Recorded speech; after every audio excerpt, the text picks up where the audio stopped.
तुम्हारी फैमिली हमेशा से सन्स प्रोड्यूस करती आई है, पर तुम्हारे डैड की जनरेशन में लगातार 8 डॉटर्स पैदा हो गई। तुम्हारी मम ने जिद में आकर 45 की एज में एक और चांस लेने का प्लान बनाया। एक मेल एयर इंश्योर करने के लिए उन्होंने डेली 4 बार स्पाइसी हॉट पॉट खाना शुरू कर दिया। यहाँ तक कि बड़े हुए पेट के साथ स्क्वायर में डांस भी किया। पर अचानक एक फॉर्चून टेलर ने एंट्री मारी और प्रिडिक्ट किया कि ये भी पक्का एक लड़की ही होगी। ये सुनते ही तुम्हारी मॉम का फेस उतर गया। उन्होंने ये प्रेगनेंसी सिर्फ एक सन के लिए प्लान की थी। अगर एक और डॉटर आई तो 9 फेरीज की कास्ट पूरी हो जाएगी। इमोशनली ट्रिगर होकर उन्हें प्रीमेच्योर लेबर स्टार्ट हो गया। और इस तरह फैमिली के इकलौते प्रेशियस बॉय यानी तुम्हारा ग्रैंड बर्थ हुआ। और इससे पहले कि तुम एक रिच एयर की लाइफ एंजॉय कर पाते, एक इनफर्टाइल कपल ने तुम्हें सीक्रेटली किडनैप कर लिया। तुम्हारी 8 सिस्टर्स को जैसे ही पता चला कि उनका इकलौता ब्रदर मिसिंग है, उन्होंने अपने सारे कनेक्शंस यूज करके देश भर में तुम्हारी क्रेज सर्चिंग शुरू कर दी। पलक झपकते ही 5 साल गुजर गए।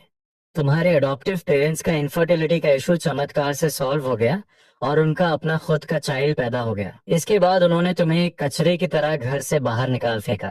होमलेस होकर तुमने एक गार्बेज डंप के पास अपना छोटा सा बेस बना लिया और स्क्रैप्स कलेक्ट करके अपना सर्वाइवल करने लगे। फिर एक दिन तुमने देखा कि कुछ दूरी पर एक माजराती धीरे धीरे आ रही है। तुम्हारी छोटी छोटी टांगें जैसे वहीं फ्रीज हो गई। तुम एक कदम भी आगे नहीं बढ़ा पाए।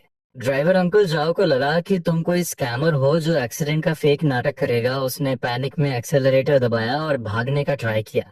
ये देखकर तुम तेजी से भागे और कार के ठीक सामने आकर उसे ब्लॉक कर दिया। तुमने चिल्लाकर कहा कि आगे के ब्रिज टनल में पानी भरा है, वहां से क्रॉस करना बहुत डेंजरस है। कार के अंदर बैठी वुमन ने विंडो से बाहर देखा। तुम्हारी ओवरसाइज और फटी हुई ड्रेस देखी। घुटने पर एक बड़ा सा छेद था।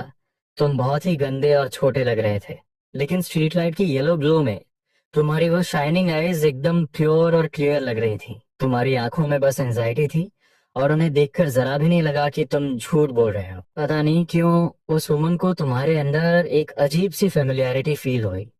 उसने सॉफ्टली नॉड किया और आखिरकार तुम पर ट्रस्ट करने का डिसीजन लिया। उसने कहा कि अंकल जाओ, क्या आपके पास कैश है? इसे 1,000 रुपए दे दो। अंकल जाओ ने तुरंत अपनी पॉकेट से पैसे निकाले और विंडो के गैप से तुम्हें देते हुए कहा कि लिटिल बॉय, आज के लिए तुम्हारा बहुत बहुत थैंक यू। ये हमारी बॉस की तरफ से तुम्हारा रिवॉर्ड है।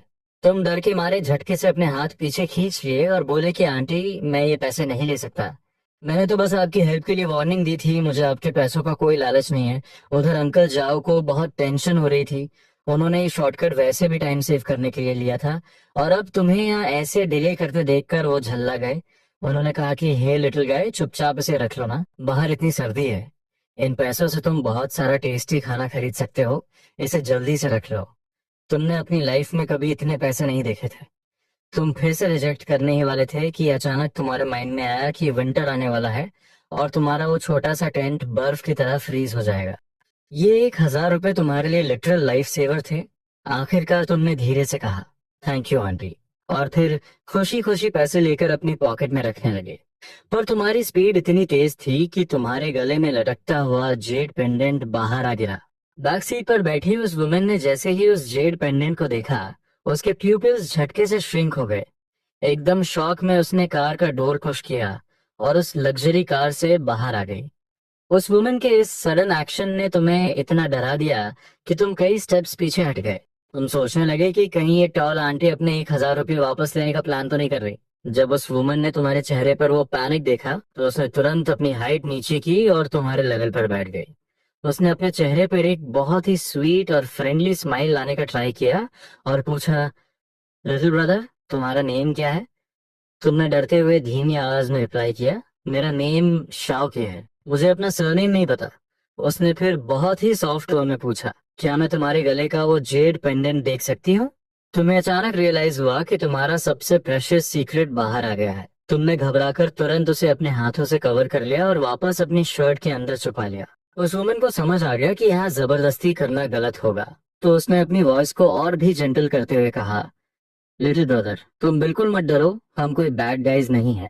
तभी तुम्हारे माइंड में अचानक अपने मास्टर की एडवाइस फ्लैश हुई। उन्होंने कहा था कि अगर कोई तुम्हारा जेड पेंडेंट देखना चाहे तो बिना डरे उसे शो कर देना। इसलिए तुमने थोड़ा हेजिटेट करते हुए धीरे से बड़बड़ाते हुए कहा, आंटी मैं सिर्फ एक सेकंड के लिए दिखाऊंगा, आपको जल्दी देखना होगा, ये प्रेशियस आइटम मेरे लिए बहुत स्पेशल है और मैं इसे बिल्कुल नहीं बेचूंगा।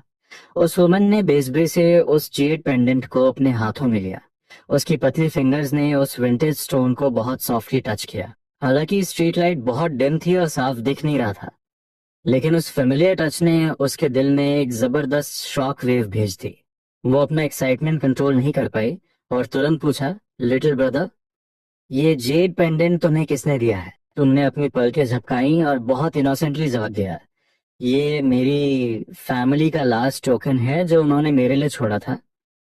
आंटी आपने इसे बहुत देर तक देख लिया है, अब मुझे जल्दी घर जाना होगा। इतना बोलते ही तुमने झटके से अपना पेंडेंट वापस खींचा और मुड़कर वहां से गायब हो गए। वो वुमन बस स्ट्रीट लाइट के नीचे तुम्हें भागते हुए देखती रह गई। तुम्हारी उस छोटी और कमजोर पीठ पर एक बड़ा सा वोवन बैग लटक रहा था। तुम्हारी उस कमजोर पीठ को देखकर उसके दिल में एक भयानक पेन उठा, जैसे किसी ने चाकू से बार बार वार किया हो। वो फ्राउन करते हुए वापस कार में जाकर बैठ गई। उस जेड पेंडेंट का फील इतना फेमिलियर था।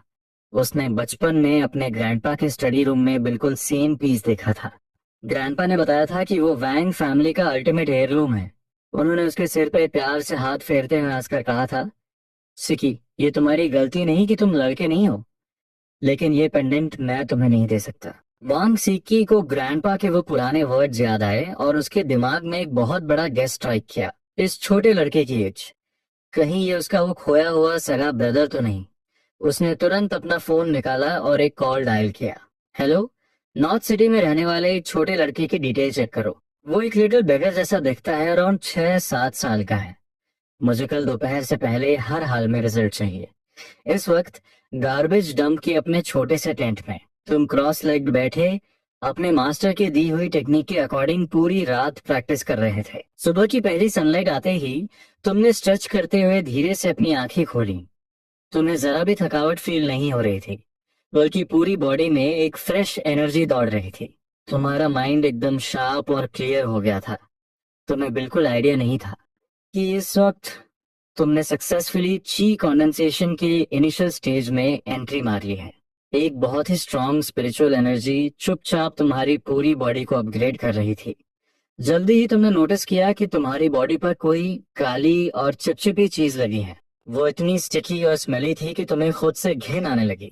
तुमने सोचा कि मुझे इसे तुरंत धोना पड़ेगा, इसलिए तुम एक बेसन उठाकर अपने टेंट से बाहर भागे ताकि पास के टैप से पानी लेकर नहा सको। तुम कुछ ही दूर गए थे कि तुमने देखा कई गाड़ियां गार्बेज डंप के एज पर आकर रुकी। फिर उन कार्स में से एक ग्रुप बाहर निकला और सीधा तुम्हारी तरफ आने लगा। तुम वहीं फ्रीज हो गए। तुम्हारे माइंड में सबसे पहला थॉट आया, कहीं ये लोग मुझे ऑर्फनेज भेजने तो नहीं आए? ऐसा बिल्कुल नहीं हो सकता, मेरी फैमिली अभी तक मुझे मिली नहीं है। तुमने तुरंत अपना बेसिन नीचे फेंका और वहां से सरपट भागने लगे। वो ग्रुप पूरी रात जाकर आखिरकार तुम्हें इस कचरे के ढेर में ढूंढ पाया था। वो तुम्हें इतनी आसानी से कैसे जाने देते, वरना वापस जाकर वो बॉस वांग को क्या मुंह दिखाते? वो तुम्हारे पीछे भागते हुए चिल्लाने लगे, हे लिटिल बॉय, भागो मत, हम बैड गाइज नहीं हैं। हमने सुना है तुम्हारे पास एक जेड पेंडेंट है, हम बस उसे एक बार देखना चाहते हैं, तुम बिल्कुल मत डरो। तुमने पीछे मुड़कर देखा तो एक अंकल हाफते हुए तुम्हारे पीछे दौड़ रहे थे। उनकी आंखों में एक अजीब सी डेस्परेशन थी, जिसे देखकर तुम बहुत हेल्पलेस फील करने लगे। कल रात उस आंटी ने वो जेड पेंडेंट देखा था और आज फिर से एक पूरी टीम इसे देखने आ गई। कोई और ऑप्शन ना देखकर आखिरकार तुमने अपने गले से वो पेंडेंट निकाला और उस ओल्ड मैन को थमा दिया। ये ओल्ड मैन असल में वैंग फैमिली के लेट मास्टर के राइट हैंड मैन रह चुके थे। ओल्ड मास्टर की डेथ के बाद वैंग फैमिली ने उन्हें नॉर्थ सिटी में पीसफुल लाइफ बिताने के लिए सेटल कर दिया था। कल रात उन्हें जबरदस्ती नींद से उठाया गया था, सिर्फ इस एक जेड पेंडेंट की ऑथेंटिसिटी चेक करने के लिए। उन्होंने तुम्हारे हाथों से वो पेंडेंट लिया। उनके हाथ बुरी तरह कांप रहे थे। उन्होंने अपने रीडिंग ग्लासेस पहने, एक मैग्नीफाइंग ग्लास निकाला और उस विंटेज डिजाइन को बहुत डिटेल में ऑब्जर्व करने लगे, खासकर पेंडेंट के इनर साइड पर कार्व्ड वो वॉन्ग कैरेक्टर। ये 100% वॉन्ग फैमिली का वही एंसेस्ट्रल हेयरलूम था जो जनरेशन दर जनरेशन पास होता आया था। ओल्ड मैन जाओ की आंखों से तुरंत आंसू छलक पड़े। उन्हें याद आया कि ओल्ड मास्टर ने कहा था कि ये पेंडेंट सिर्फ वैंग फैमिली के ग्रैंडसन को मिलेगा। बहुत मुश्किलों के बाद यंग मास्टर का जन्म हुआ था, पर किसी ने उनका चेहरा देखने से पहले ही उन्हें अगवा कर लिया। ओल्ड मास्टर इसी सदमे की वजह से डिप्रेशन में चले गए थे और कुछ ही समय बाद इस दुनिया को भारी पछतावे के साथ छोड़ गए। ओल्ड मैन जाओ ने तुम्हारे उस काले और गंदे चेहरे की तरफ इशारा किया और उनकी कांपती हुई आवाज निकली, क्या तुम ही वो? उनकी बात पूरी भी नहीं हुई थी कि अचानक उनके सीने में एक भयानक दर्द का शॉक लगा। इससे पहले कि वो अपनी इमरजेंसी मेडिसिन निकाल पाते, उनकी आंखों के सामने अंधेरा छा गया और वो सीधा जमीन पर गिरकर फेंट हो गए। उधर वांग ग्रुप के सीईओ ऑफिस में वांग सी की पूरी रात एक सेकंड के लिए भी नहीं सोई थी। उसके दिमाग में सिर्फ और सिर्फ कल रात वाले उस छोटे लड़के का फेस घूम रहा था। उसके वो फटे हुए कपड़े, वो कमजोर सी बॉडी। उसने इन सालों में पक्का बहुत सफर किया होगा। क्या वो सच में मेरा ब्रदर है? ये सोचते ही वांग सी की आंखों में आंसू भरने लगे। असिस्टेंट शाओलियन पिछले 15 मिनट से अपना वर्क रिपोर्ट दे रही थी, पर उसने नोटिस किया कि वांग शी आज बिल्कुल फोकस में नहीं है। वो बहुत बेचैन होकर बैठी थी और शाओलियन की एक भी बात उनके दिमाग में नहीं जा रही थी। शाओलियन को अपनी आंखों पर यकीन नहीं हो रहा था। उनकी वो आइस कोल्ड बॉस वांग, जो दुनिया पलटने पर भी अपना एक्सप्रेशन चेंज नहीं करती थी, वो आज रो रही थी। अचानक एक बहुत तेज फोन रिंगटोन बजी, जिसने शाओ लियन को बुरी तरह चौंका दिया। अगले ही सेकंड उसने देखा कि वांग सीकी ने झटके से फोन उठाया और अपनी चेयर से ऐसे जंप की जैसे स्प्रिंग लगी हो। चेयर पीछे गिर गई, पर उन्होंने मुड़कर भी नहीं देखा और सीधा ऑफिस से बाहर दौड़ पड़ी। फोन पर सुनी गई उस एक लाइन ने यंग मास्टर मिल गए हैं उनका पूरा सिस्टम हिलाकर रख दिया था। कार में बैठने के बाद भी वांग सीकी की हार्ट बीट इतनी फास्ट थी जैसे सीने से बाहर आ जाएगी। वो खुद को काम डाउन ही नहीं कर पा रही थी। उन्होंने कुछ सेकंड सोचा और फैमिली ग्रुप चैट में बस एक मैसेज ड्रॉप किया, ब्रदर मिल गया है, और फिर अपना फोन स्विच ऑफ कर दिया। इस वक्त उनके ब्रदर की प्रायोरिटी दुनिया में सबसे ऊपर थी। वांग सेकी नहीं चाहती थी कि कोई भी यूजलेस चीज उन्हें डिस्ट्रैक्ट करे। वो अपने ब्रदर को वापस लाने जा रही थी। इस बीच तुम अभी भी इतने इनोसेंट थे कि तुम्हें लगा इन लोगों को पेंडेंट दिखाने के बाद ये चुपचाप चले जाएंगे। आखिर वो ओल्ड अंकल तो उसे देखते ही बेहोश हो गए थे और जल्दी ही कुछ लोग उन्हें उठाकर ले भी गए थे। क्या इन लोगों को उस ओल्ड अंकल की सेफ्टी की कोई टेंशन नहीं है? ये अभी भी मुझे घेर कर क्यों खड़े हैं? इतने सारे अनजान लोगों के बीच फंसकर तुम बहुत पैनिक और नर्वस फील कर रहे थे। तुमने अपने सीने पर लटके पेंडेंट को दोनों हाथों से टाइट पकड़ा और डरते हुए पूछा, अंकल्स, क्या मैं अब जा सकता हूँ? मुझे अपने बहुत सारे काम करने हैं। उनमें से एक ने कहा, यंग मास्टर आप अभी नहीं जा सकते, हमारे बॉस वाइन बस पहुंचने ही वाले हैं। अचानक इन्होंने मुझे यंग मास्टर क्यों बुलाना शुरू कर दिया, और ये बॉस वाइन कौन है? तुम पूरी तरह कंफ्यूज हो गए थे और तुम्हें कुछ समझ नहीं आ रहा था। तभी अचानक एक स्पोर्ट्स कार के इंजन की जबरदस्त रोरिंग साउंड ने सन्नाटा चीर दिया। एक बेहद कूल लग्जरी कार सीधा उस गार्बेज डंप के अंदर आकर रुकी। तो बहुत क्यूरियोसिटी से देख रहे थे क्योंकि तुम्हें घेर कर खड़े वो सारे अंकल्स अचानक पागलों की तरह उस कार की तरफ दौड़ पड़े। सब एक दूसरे को पुश करके कार का डोर खोलने की रेस लगा रहे थे। तुमने दूर से देखा कि जो इंसान कार से उतरा वो और कोई नहीं बल्कि वही आंटी थी जिन्होंने कल रात तुम्हें 1,000 रुपए दिए थे। उनका पोस्चर एकदम टॉल और कॉन्फिडेंट था। उन्होंने एक परफेक्ट फिटिंग वाला व्हाइट सूट पहना था और पैरों में शाइनिंग ब्लू क्रिस्टल हील्स थी। वो बेहद एलिगेंट और स्टनिंग लग रही थी। उनके हर मूवमेंट में एक नेचुरल रॉयल वाइब थी। उनका फेस इतना फ्लॉलेस था कि तुम उनसे नजरें भी नहीं मिला पा रहे थे। कल रात अंधेरे में तुमने ठीक से नहीं देखा था। तुम्हें बिल्कुल आइडिया नहीं था कि ये आंटी इतनी खूबसूरत है। ओह नो, ये आंटी सीधे मेरी तरफ क्यों आ रही है? तुम्हारे अंदर अचानक एक स्ट्रॉन्ग इंफीरियोरिटी कॉम्प्लेक्स छा गया। तुम्हारा मन किया कि अभी कोई गड्ढा मिले और तुम उसमें छुप जाओ। वांग सी की बहुत तेजी से तुम्हारे सामने आकर खड़ी हो गई। उनकी आंखों में इंटेंस इमोशंस भरे थे, एक गहरा पेन और बेहद वार्मथ। अपने भाई को ये उनकी दूसरी विजिट थी। पर कल रात की फीलिंग आज जितनी रियल नहीं थी। आज मेरा ब्रदर कल से भी ज्यादा गंदा क्यों लग रहा है? बिल्कुल एक लिटिल मेसी पपी की तरह जिसकी आंखें चमक रही हों। वांग सीकी को लगा जैसे किसी ने उनके सीने में फिर से एक बड़ा सा चाकू घोंप दिया हो। उनकी आंखें तुरंत लाल हो गईं। उन्होंने कहा, शाओ के, मैं तुम्हारी सिस्टर हूँ। वांग सीकी धीरे से नीचे बैठी। वो तुम्हें एक वार्म हग देना चाहती थी, पर तुम डर के मारे लगातार पीछे हटने लगे। तुमने पैनिक होकर चिल्लाया, आंटी मेरे पास मत आना, प्लीज मेरे पास मत आना, मैं बहुत गंदा हूँ। और आप एक फेरी की तरह बिल्कुल क्लीन हो, आप पक्का मुझसे हेट करोगी। स्ट्रीट पर जितने भी रिच लोग होते हैं वो सब मुझे बहुत नापसंद करते हैं। अपने ब्रदर को खुद को रिजेक्ट करते देख वांग सी का हार्ट टूट गया। उन्होंने अपनी वॉइस को और भी जेंटल करते हुए कहा, मैं सच में तुम्हारी सिस्टर हूँ। तुम्हारा नाम वांग के है। 6 साल पहले मॉम ने तुम्हें साउथ हॉस्पिटल में जन्म दिया था, और उस वक्त सिचुएशन बहुत क्रिटिकल थी, और तुम्हारे पैदा होते ही कोई तुम्हें वहां से चुरा ले गया। जब तक हम हॉस्पिटल पहुंचते बहुत देर हो चुकी थी। तुम्हारे उस जेड पेंडेंट पर जो वांग कैरेक्टर कार्व्ड है वो ग्रैंपा ने स्पेशली तुम्हारे लिए छोड़ा था, क्योंकि तुम वांग फैमिली के डायरेक्ट एल्डेस्ट ग्रैंडसन हो। ये वांग फैमिली का अल्टीमेट एयरलूम है, और रूल के अकॉर्डिंग ये सिर्फ ग्रैंडसन को ही पास होता है। एक साथ इतनी सारी इंफॉर्मेशन तुम्हारे दिमाग में ब्लास्ट हुई कि तुम पूरी तरह सुन्न पड़ गए। लेकिन जब तुमने उनकी आंखों में देखा तो वो बिल्कुल तुम्हारे मास्टर जैसी केयर और प्यार से भरी हुई थी।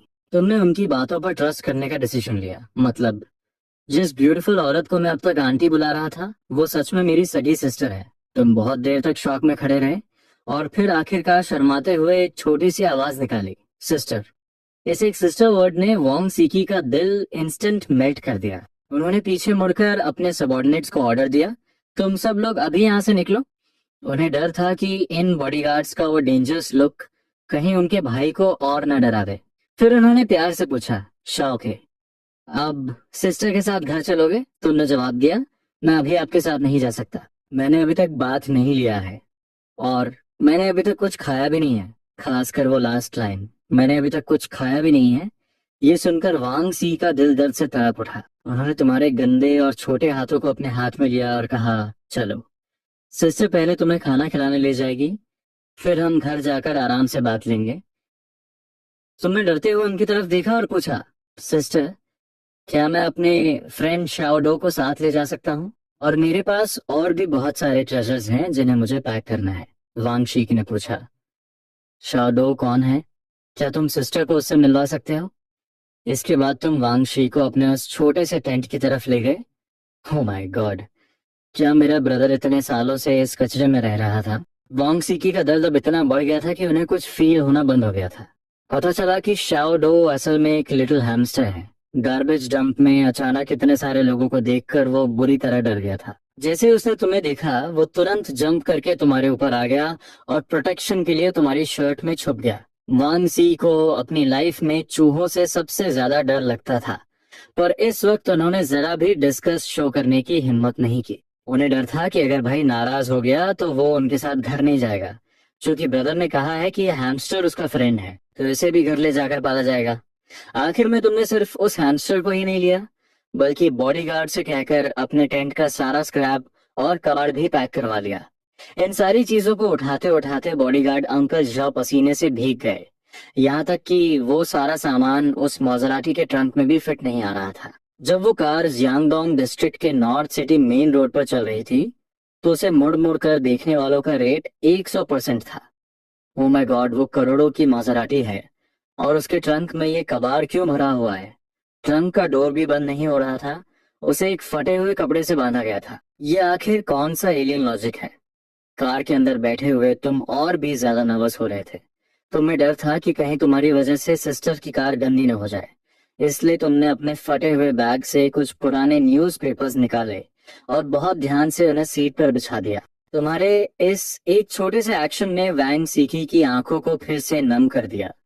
उन्होंने अपना हाथ बढ़ाया और बहुत प्यार से तुम्हारे गालों को टच करते हुए कहा, आज से सिस्टर तुम्हें कभी कोई तकलीफ नहीं सहने देगी, एक जरा सी भी नहीं। सिस्टर, मुझे बिल्कुल तकलीफ नहीं हुई, बस मुझे अभी बहुत जोर से फ्राइड चिकन खाने का मन कर रहा है। क्या आप मुझे एक बार फ्राइड चिकन उस जंक फूड का टेस्ट आजमाना था। कल उस छोटी लड़की ने वो बड़ा सा चिकन लेग कितनी मजे से खाया था। वांग सीकी ने हार मानकर तुम्हारे सिर को सहलाया। आखिरकार वो तुम्हारी सबसे पहली विश को रिजेक्ट नहीं कर पाई। उन्होंने कहा, ठीक है, बस इस एक बार के लिए खाएंगे। यह सिस्टर इज द बेस्ट। तुम खुशी से हवा में उड़ने लगे। तुमने शाओही को इतनी जोर से हक किया कि वो लगभग डर के मारे मर ही गया था। अगले ही सेकंड वांग सीकी के सिर्फ एक आई कांटेक्ट पर सेक्रेटरी शाओ लियन बाहर गई और सारी अरेंजमेंट्स कर दी। सिर्फ 15 मिनट के अंदर एक सुपर लग्जरी स्पोर्ट्स कार सीधे वॉलस रेस्टोरेंट के दरवाजे पर आकर रुकी। मैनेजर पहले से ही वहां झुककर वेट कर रहा था। हालांकि जब तुम स्टोर के अंदर गए तो पूरी तरह कंफ्यूज हो गए। सिस्टर, यहाँ खाना खाने कोई क्यों नहीं आया है? जो रेस्टोरेंट हमेशा लोगों से पैक रहता था वो इस वक्त बिल्कुल एम्प्टी था। शालियन साइड में खड़ी छुपकर हंस रही थी क्योंकि बॉस वांग ने बहुत पहले ही पूरा रेस्टोरेंट बुक कर लिया था। लेकिन वांग सीकी ने तुम्हें बहुत सीरियस फेस बनाकर कहा, सबको पता है कि ये जंक फूड है। उन्हें पेट खराब होने का डर है, इसलिए कोई भी यहाँ आने की हिम्मत नहीं करता। दूर खड़े मैनेजर के होंठ बुरी तरह कांप रहे थे। उसके दिमाग में 1 लाख गालियां चल रही थी, पर वो कुछ बोलने की हिम्मत नहीं कर सका क्योंकि वांग सीकी ने उसे पैसे ही इतने ज्यादा दिए थे। तुम अब और कंट्रोल नहीं कर पाए और एक फ्राइड चिकन लेग उठाकर सीधा बाइट कर लिया। बाहर से क्रिस्पी, अंदर से टेंडर, एकदम क्रंच। एक ही पल में तुमने खुद को पूरी तरह फ्री छोड़ दिया। तुम्हारे लेफ्ट हैंड में चिकन विंग्स थे, राइट हैंड में कोक, और तुम्हारे पूरे मुंह पर तेल लगा हुआ था। वांग सीख हंसते हुए लगातार तुम्हारा मुंह साफ कर रही थी। उन्होंने तुरंत तुम्हारी एक फोटो क्लिक की और फैमिली ग्रुप चैट में सेंड कर दी, और फिर सीधा फोन स्विच ऑफ कर दिया, ग्रुप के सारे मैसेज बम्बार्ड्स को पूरी तरह इग्नोर करते हुए। तुमने अपनी बड़ी बड़ी आंखें झपकाई और एक चिकन लेग उनकी तरफ बढ़ाते हुए कहा, सिस्टर, आप भी टेस्ट करो ना, ये बहुत मजेदार है। शॉलियन ने तुरंत तुम्हें रोकने का ट्राई किया। आखिर बॉस वॉन्ग को जंक फूड से सख्त नफरत थी। कोई कंपनी में फ्राइड फूड की स्मेल तक लाने की हिम्मत नहीं करता था जब तक कि उसे नौकरी से निकाला ना जाना हो। लेकिन इसके बाद जो सीन हुआ उसने शाओलियन को वहीं पत्थर का बना दिया। वो सुपर एरोगेंट और हाई लेवल बॉस वांग, उन्होंने सच में वो खा लिया। उन्होंने ग्लव्स पहने, बहुत धीरे धीरे उसे चबाया, लेकिन उन्होंने सच में वो जंक फूड निगल लिया था। शाओलिन के दिमाग में एक बहुत ही वाइल्ड थॉट आया, क्या ये बॉस वांग फेक हैं? असली बॉस वांग पक्का किसी दूसरे देश में किडनैप हो चुकी हैं। तुमने पूछा, सिस्टर, ये बहुत टेस्टी है ना, क्या मैं इसे रोज खा सकता हूँ? उन्होंने कहा, बिल्कुल नहीं, तुम इसे रेगुलर नहीं खा सकते। तुमने कहा, ठीक है, तो मैं फ्यूचर के कुछ दिनों का फ्राइड चिकन आज ही एक साथ खा लूंगा। तुम्हारी इस इनोसेंट बात ने वांग सीकी को फिर से हंसा दिया। बहुत जल्दी तुम्हारा पेट फूल कर गोल हो गया था, यहाँ तक कि टेबल के नीचे बैठा शाओ हे भी खाकर एक बॉल की तरह बन गया था। और जब तुमने देखा कि टेबल पर अभी भी बहुत सारा मीट बचा हुआ है तो तुम्हारा फेस तुरंत लटक गया। अब तुम्हारे पेट में जरा भी स्पेस नहीं था। तुमने बहुत ही हेल्पलेस होकर अपनी सिस्टर की तरफ देखा। और कुछ फिट नहीं हो रहा, तुम अपनी सिस्टर से हेल्प मांग रहे थे। उन्होंने कहा, ठीक है, पेट भर गया ना, चलो अब घर चलते हैं। वांग सीकी अपनी जगह से उठी, लेकिन उन्होंने नोटिस किया कि तुम्हारी आंखें अभी भी उस बचे हुए खाने पर चिपकी हुई हैं। उन्हें तुरंत बहुत बुरा फील हुआ। वो समझ गई कि तुम उसे वेस्ट नहीं करना चाहते, इसलिए उन्होंने बहुत प्यार से तुम्हें बताया, जो भी बचा है हम उसे पैक करके घर ले जाएंगे। ये सुनकर तुम फाइनली सेटिस्फाइड हुए और अपनी सिस्टर के साथ रेस्टोरेंट से बाहर निकले। माजराटी ने फिर से स्पीड पकड़ ली। विंडो के बाहर के सीन्स बहुत तेजी से चेंज हो रहे थे। तुम विंडो से चिपक गए थे और अपनी बड़ी आंखों से बहुत क्यूरियोसिटी के साथ सब कुछ देख रहे थे। कार यानबे डिस्ट्रिक्ट से बाहर निकली और बाहर की बिल्डिंग्स और भी ज्यादा टॉल और लग्जरी होती गईं। सब कुछ बहुत ग्लैमरस था। 20 मिनट बाद कार एक मैसिव एस्टेट में एंटर हुई। यहाँ हर तरफ लश ग्रीन ट्रीज और फ्लावर्स थे, और सेंटर में एक के बाद एक बेहद स्टाइलिश विलास बने हुए थे। सिस्टर, वाह, ये कितना बड़ा है। तुम शाही को पकड़े हुए एक्साइटमेंट में हर तरफ देख रहे थे। वांग सीकी ने एक सॉफ्ट स्माइल के साथ तुम्हारा हाथ पकड़ा और विला के अंदर ले जाते हुए कहा, हाँ, यही हमारा घर है और ये पूरा एस्टेट हमारा है। क्या ये पूरा एस्टेट? तुम्हारा मुंह शौक से खुला का खुला रह गया। मतलब सिस्टर सच में एक लेजेंडरी रिच लेडी है। विला के अंदर एक यूनिफॉर्म पहने हुए लेडी ने आकर तुम्हारा वेलकम किया।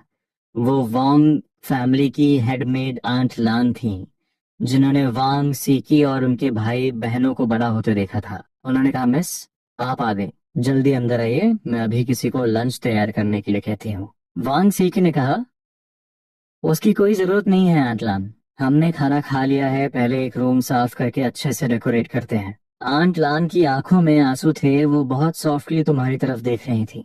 ऊपर वाले ने आंखें खोल दी। यंग मास्टर आखिरकार वापस आ गए। मैं अभी जाकर रूम सेट करती हूँ। लिविंग रूम बहुत स्पेशियस और एलिगेंट था। सारे अप्लायंसेस मौजूद थे, फिर भी कुछ मैसी नहीं लग रहा था। वांग सी की नीचे बैठी और तुम्हारे फेस को अपने हाथों में पकड़ा। सिस्टर को काम पर जाना है, ब्रदर घर पर अच्छे से खेलेगा ना। मैं किसी को तुम्हारे साथ रुकने के लिए कहती हूँ, कुछ चाहिए हो तो सिस्टर को बताना। उन्होंने इशारा करके एक यंग मेड को बुलाया और उसे तुम्हारे साथ डाउनस्टेयर्स खेलने को कहा। वांग सीख खुद अपस्टेयर्स चली गई, वांग ग्रुप के शेनान डिस्ट्रिक्ट वाले डेवलपमेंट प्लान को हैंडल करने के लिए। सिस्टर के जाते ही तुम और शाओहे उस अनजान बड़े से घर को एक्सप्लोर करने लगे। मेड तुम्हारे साथ साथ चल रही थी और घर का लेआउट डिटेल में बता रही थी। एंटरटेनमेंट जोन, गेस्ट रूम और बाकी सारे रूम्स। तुम्हारी गोद में शाओहे बिल्कुल चिल होकर लेटा था। लेकिन जैसे ही तुम एक ह्यूज टीवी के सामने पहुंचे, तुम्हारे कदम वहीं रुक गए। तुमने ऐसा टीवी पहले सिर्फ ग्लास कैबिनेट्स के बाहर से देखा था। 1 मीटर लंबे स्मार्ट टीवी का प्राइस ही 6,000 होता था। पर तुम्हारे सामने जो स्क्रीन दीवार के अंदर सेट थी, वो तुम्हारे देखे हुए किसी भी टीवी से 4-5 गुना बड़ी थी।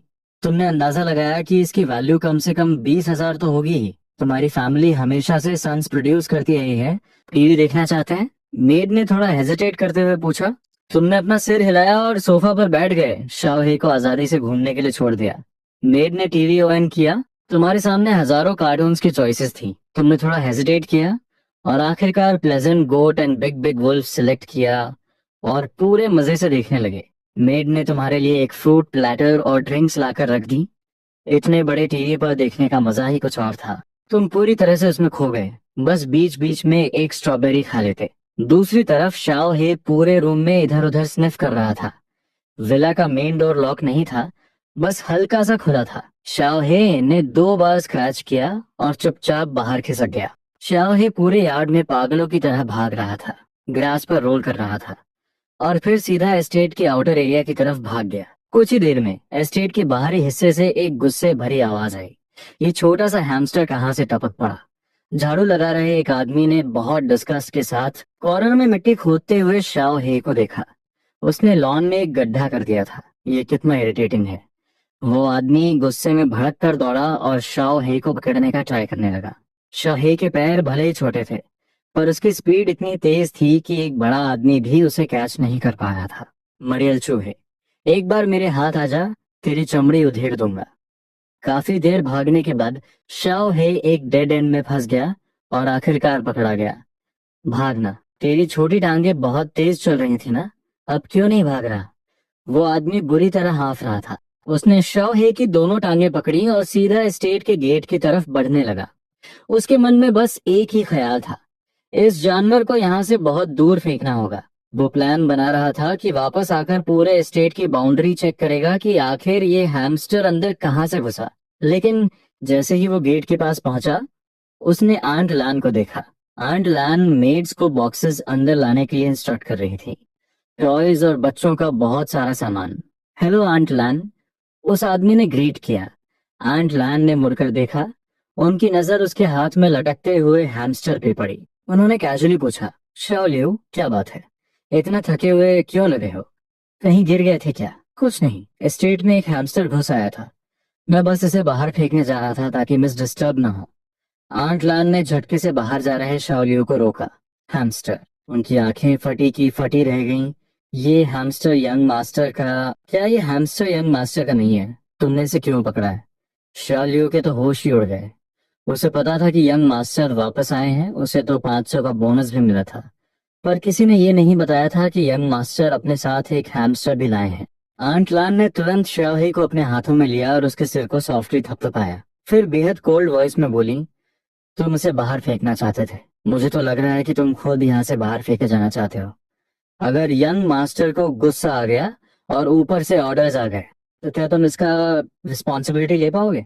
शाओ लियू के माथे से ठंडे पसीने छूटने लगे। वो महीने के लाखों कमाने वाली अपनी जॉब बस गंवाने ही वाला था।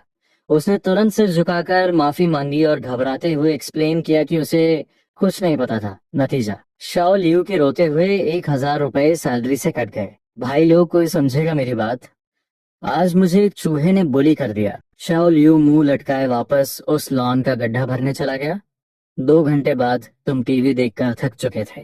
तभी आंट लान शाओ हे को गोद में लिए हुए तुम्हारे पास आई। यंग मास्टर, आपका रूम रेडी हो गया है, मेरे साथ चलकर देख लीजिए।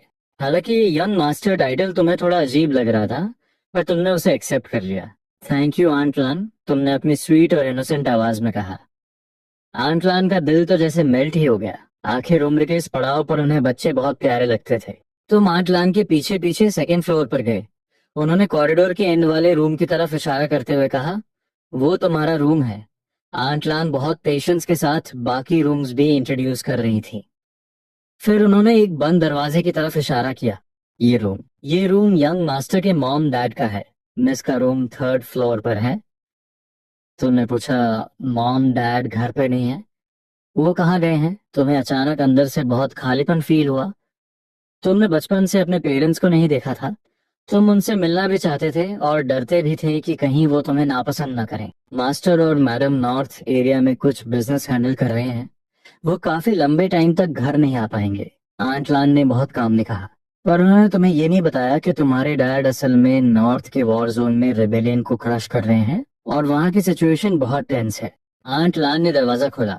एक बेहद खूबसूरत किड्स रूम तुम्हारी आंखों के सामने था। सारे लग्जरी फर्नीचर मौजूद थे, खासकर वो पूरी दीवार पर सजा टॉयज का डिस्प्ले। वो किसी भी लड़के के लिए एक ड्रीम पैराडाइज था। रूम का बेड बहुत बड़ा और सॉफ्ट था।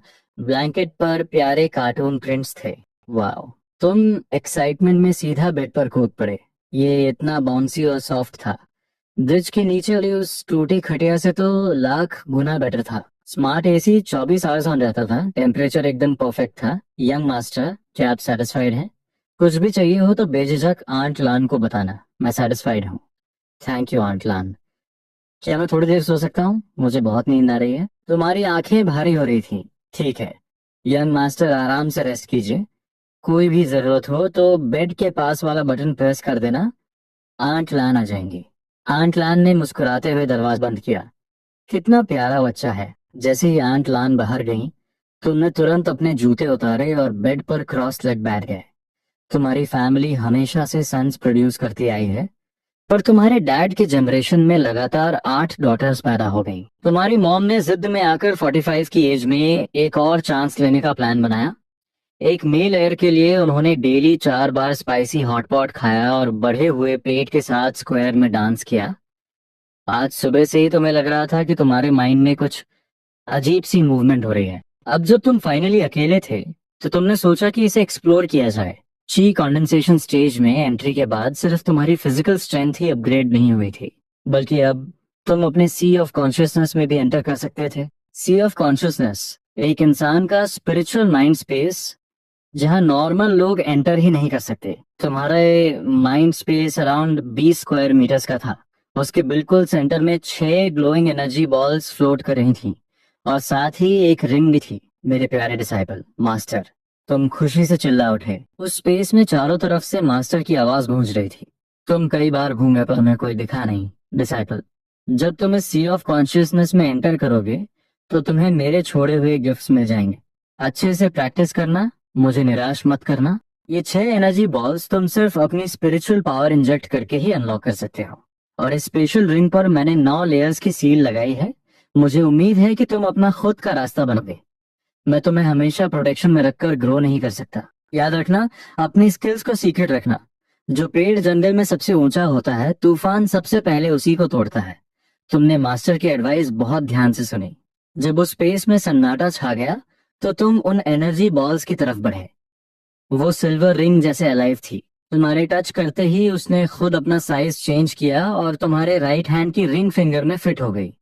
तुमने अपनी स्पिरिचुअल एनर्जी उन ग्लोइंग बॉल्स में ट्रांसफर करने का ट्राई किया, पर उनका कोई रिएक्शन नहीं हुआ। वो बिल्कुल रिएक्ट नहीं कर रही थी। इसका मतलब तुम्हारा कल्टीवेशन लेवल अभी बहुत लो था। सी ऑफ कॉन्शियसनेस से बाहर आकर तुमने झटके से अपनी आंखें खोली। मास्टर के दिए गिफ्ट्स में इतने बड़े सीक्रेट्स छिपे। तुम अपने हाथ में पहनी उस मिस्टीरियस रिंग को घूरने लगे। मास्टर सच में जा चुके थे, पर वो तुम्हारे लिए दुनिया के सबसे बड़े ट्रेजर्स छोड़ गए थे। तुमने अपने माइंड को फोकस किया और स्पिरिचुअल एनर्जी उस रिंग में डाली। पलक झपकते ही एक बास्केटबॉल कोर्ट के साइज का मैसिव स्पेस तुम्हारी आंखों के सामने खुल गया। और ये तो सिर्फ फर्स्ट लेयर की सील थी। उस स्पेस के अंदर दर्जनों छोटे छोटे पहाड़ जैसे ढेर लगे थे। बिल्कुल सेंटर में 3 एनर्जी बॉल्स चमक रही थी। उन्होंने तुम्हारी ऑरा सेंस की और अगले ही सेकंड सीधा तुम्हारी सोल में मर्ज हो गई। इंफॉर्मेशन का एक भयानक बवंडर तुम्हारे माइंड में क्रैश हुआ। 10 मिनट तक उस मैसिव डेटा को प्रोसेस करने के बाद तुमने एक गहरी सांस छोड़ी। वो 3 ग्लोइंग बॉल्स असल में दुनिया की 3 अल्टीमेट सीक्रेट टेक्निक्स थी। Medicine king secret record, heavenly general strategy और सुप्रीम पाथ को लीड करने वाली केओस ड्रैगन हेवन आर्ट। तुमने पलक झपकते ही medical arts, forging, music, chess, calligraphy और पेंटिंग सब मास्टर कर लिया था। तुम लिटरल सेंस में दुनिया के स्ट्रॉन्गेस्ट बॉय बन चुके थे। तुमने विंडो के बाहर देखा, अभी टाइम था। तुमने अपनी आंखें बंद की और कल्टीवेशन शुरू कर दी। स्पिरिचुअल एनर्जी पागलों की तरह तुम्हारी बॉडी में रश करने लगी। तुम्हारी उस छोटी सी बॉडी को प्यूरिफाई करते हुए आखिरकार तुम्हारे दंतियन में स्टोर होने लगी। टाइम उड़ता गया और आसमान में गोल्डन सनसेट छा गया। तुमने कल्टीवेशन रोकी। सिर्फ कुछ ही घंटों में तुम्हारी एनर्जी, स्पिरिट और फोकस अपने एब्सोल्यूट पीक पर पहुंच चुके थे। तुमने खुद को थोड़ा सेट किया, बेड से जंप मारी और स्टडी टेबल के पास जाकर कुछ सेकंड के लिए गहरे थॉट में डूब गए। तुमने एक पेन उठाया और एक सांस में तेजी से कुछ वर्ड्स लिख दिए। मास्टर ने दुनिया की हर स्क्रिप्ट और हैंड राइटिंग तुम्हारी मेमोरी में फीड कर दी थी, यहाँ तक कि सीक्रेट टेक्निक्स भी। लेकिन ये सब लिखने के बाद तुम फिर से टेंशन में आ गए। इस स्पीड से कल्टीवेशन बहुत स्लो हो रही थी। की कंडेंसेशन के मिडिल स्टेज तक पहुंचने में तुम्हें कम से कम आधा महीना लग जाता। तुम्हारी मेमोरी के अकॉर्डिंग पिल्स से कल्टीवेशन को बूस्ट किया जा सकता था। तुमने एक ची कंडेंसेशन पिल की रेसिपी लिखी। सारे हर्ब्स तो तुम्हारी स्टोरेज रिंग में ही मौजूद थे, लेकिन अल्केमी के लिए पिल फर्नेस की जरूरत होती है। अब वो चीज मैं कहाँ से लाऊं? तुम अपना सिर पकड़कर उदास बैठे थे। क्या मुझे खुद एक फर्नेस बनाना पड़ेगा? तुम इसी भारी टेंशन में थे कि अचानक तुम्हारे दरवाजे पर नॉक हुआ। यंग मास्टर, डिनर का टाइम हो गया है। यंग मास्टर, डिनर का टाइम हो गया है, मेरे साथ नीचे चलिए। तुमने दरवाजा खोला और चुपचाप आंट लान के साथ डाउनस्टेयर्स आ गए। इतनी देर कल्टीवेशन करने के बाद तुम्हें बहुत तेज भूख लगी थी। हालांकि तुम्हारी मेमोरी बता रही थी कि फाउंडेशन एस्टैब्लिशमेंट स्टेज पर पहुंचने के बाद तुम्हें खाने पीने की जरूरत नहीं पड़ेगी, पर वो तो फ्यूचर की बात थी। अभी तो तुम्हें बस अपना पेट भरना था। जब तुम डाउनस्टेयर्स पहुंचे, वांग सी की पहले से ही डाइनिंग टेबल पर बैठे थे। कंपनी का काम खत्म करने के बाद उनके खूबसूरत फेस पर थकान साफ दिख रही थी, और तुम्हें नीचे आते देख वो तुरंत एक्टिव हो गई और तुम्हें खींचकर अपने बगल में बैठा लिया।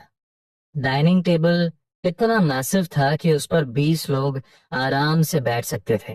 टेबल पर दर्जनों डिशेस सजी थीं। Braced pork ribs, sweet and Sawar carp, spicy chicken, home style tofu. तुम पूरी तरह शॉक में थे। घर वापसी के पहले ही दिन, क्या सिस्टर तुम्हें इतना खिलाकर मार डालना चाहती हैं? सिस्टर, क्या आप मुझे खाना खिलाकर फोड़ना चाहती हो? सिस्टर, मैं इतना सारा नहीं खा पाऊंगा। तुमने वांग सी के कपड़े का कोना पकड़ा और अपनी बड़ी बड़ी इनोसेंट आंखें झपकाई।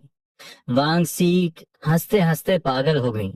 उन्होंने फिश का एक पीस तुम्हारे बोल में रखा और बोली, सिली बॉय, मैंने तुम्हें ये सब खाने को नहीं कहा है, बस उतना खाओ जिससे तुम्हारा पेट भर जाए।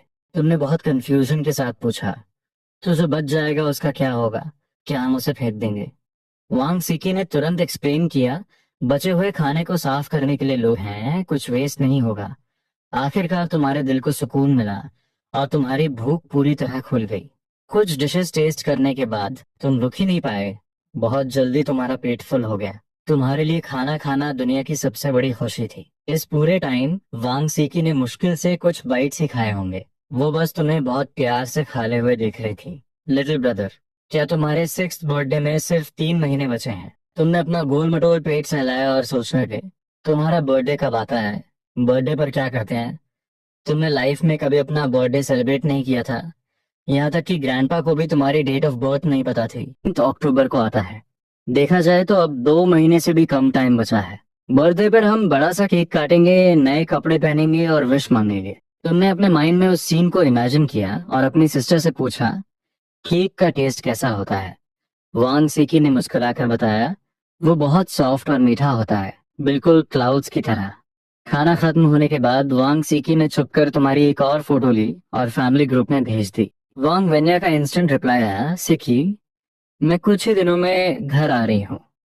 और हाँ, ब्रदर के वापस आने की न्यूज अब मॉम डैड को बता देनी चाहिए ना। तभी एक और प्रोफाइल पॉपअप हुई। लेले भी ऑनलाइन थी। मॉम डैड जब भी शौके का जिक्र करते हैं वो रोने लगते हैं।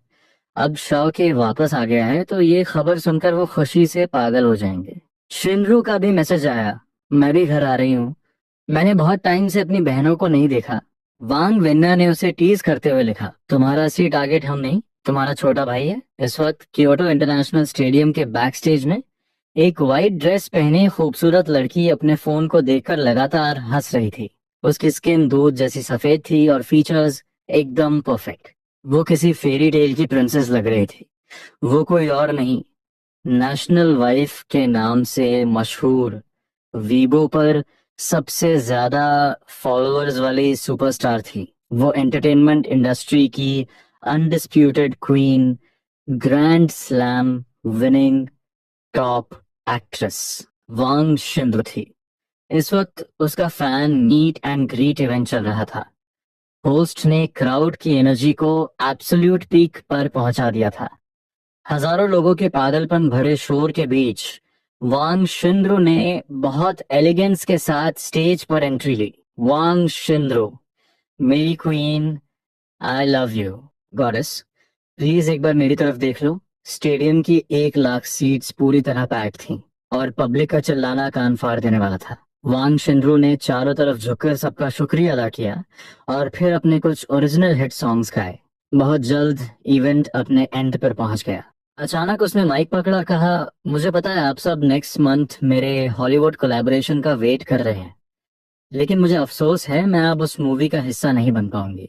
पूरे स्टेडियम में सन्नाटा छा गया। क्यों? मेरी क्वीन, ऐसा मत करो, हम तुम्हारी नई मूवी का वेट कर रहे थे। सबको पता था कि अगर वो ये अवार्ड जीत लेती तो वांग शिनरू इंटरनेशनल सिनेमा में ग्रैंड स्लैम कंप्लीट करने वाली इकलौती स्टार बन जाती। ये मौका गंवाने वाला नहीं था। लेकिन वांग शिंदू ने सबको एक्सप्लेन करते हुए कहा, मेरे इस प्रोजेक्ट से पीछे हटने का रीजन ये है कि मेरा खोया हुआ भाई इतने सालों बाद वापस आ गया है। मुझे अपने भाई के साथ टाइम स्पेंड करना है। उसने आखिरी बार झुककर बो किया और एक बेहद स्वीट स्माइल दी। बैक स्टेज जाकर वांग शिंदू ने फोटो में तुम्हारी तरफ देखा। उसकी आंखों में बस तुमसे मिलने की तड़प थी।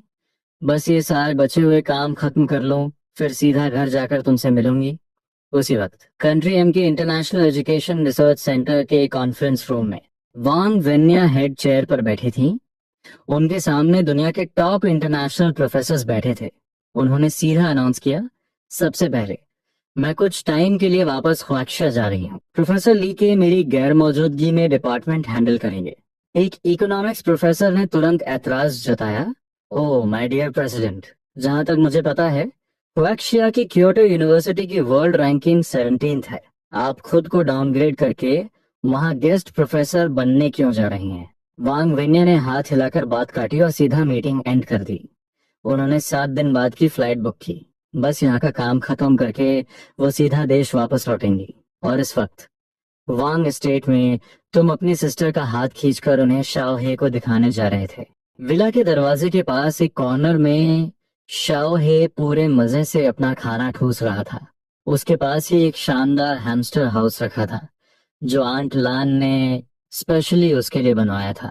ये हैमस्टर हाउस तुम्हारे उस ब्रिज के नीचे वाले फटे ब्लैंकेट से लाख गुना ज्यादा कंफर्टेबल था। ये सिर्फ हवा और बारिश से ही नहीं बचाता था, बल्कि इसके अंदर सॉफ्ट कुशन्स और एक मिनी एसी भी लगा था। शाओ हे के साथ थोड़ी देर खेलने के बाद वांग सी की तुम्हें वापस रूम में ले आई। उन्होंने तुम्हें कुछ गाइडलाइंस दी और फिर बात लेने अपस्टेयर्स चली गई। तभी तुम्हें अचानक अल्केमी का ख्याल आया। सिस्टर नहा रही थी।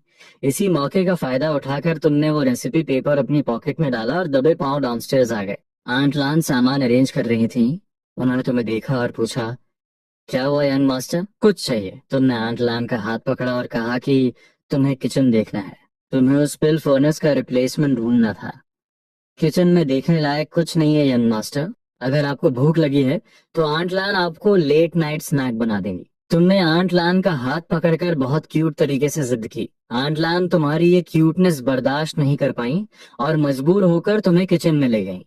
वांग फैमिली का किचन किसी 5 STAR होटल के बैकस्टेज जैसा था। पॉट्स, पैन्स, बोल्स, सब कुछ प्रॉपर लाइंड अप था। आंट लान तुम्हें सब कुछ बता रही थी। कभी तुमने एक चीज की तरफ इशारा किया और पूछा, आंट लान, ये चावल कुकर कैसे यूज करते हैं? चावल कुकर, ये बहुत सिंपल है। बस इंग्रेडिएंट्स डालो, थोड़ा पानी डालो और नीचे से टाइम सेट कर दो। टाइम पूरा होने के बाद इसे ओपन कर लो।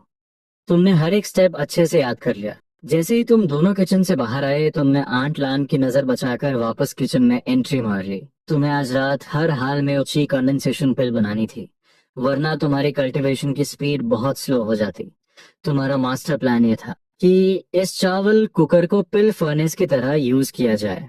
क्योंकि तुम्हारी हाइट कम थी, तुमने एक स्टूल खींचा और उस पर खड़े हो गए। चावल कुकर के सामने खड़े होकर तुमने अपनी स्पिरिचुअल एनर्जी पर फोकस किया। Ginseng, dragon whisker, withered wood seed, lingzhi, tiger tail flower, तुम्हारी फाया और चावल कुकर ऑन हो गया। तुमने अपनी हल्की सी स्पिरिचुअल एनर्जी रिलीज की और हर्ब्स के अंदर होने वाले चेंजेस को गहराई से फील करने लगे। टाइम गुजरता जा रहा था। वो हर्ब्स धीरे धीरे मेल्ट होकर लिक्विड में बदल रही थी और उनका प्योर एसेंस बाहर आ रहा था। एक प्रॉपर पिल बनाने के लिए सारे हर्ब्स के एसेंस को एक साथ फ्यूज करना होता है, लगातार प्यूरिफाई करना पड़ता है और फिर एक शेप में कंडेंस करना पड़ता है। हर हर्ब की प्रॉपर्टी और मेल्टिंग पॉइंट अलग अलग होता है। ये बेहद मुश्किल काम था।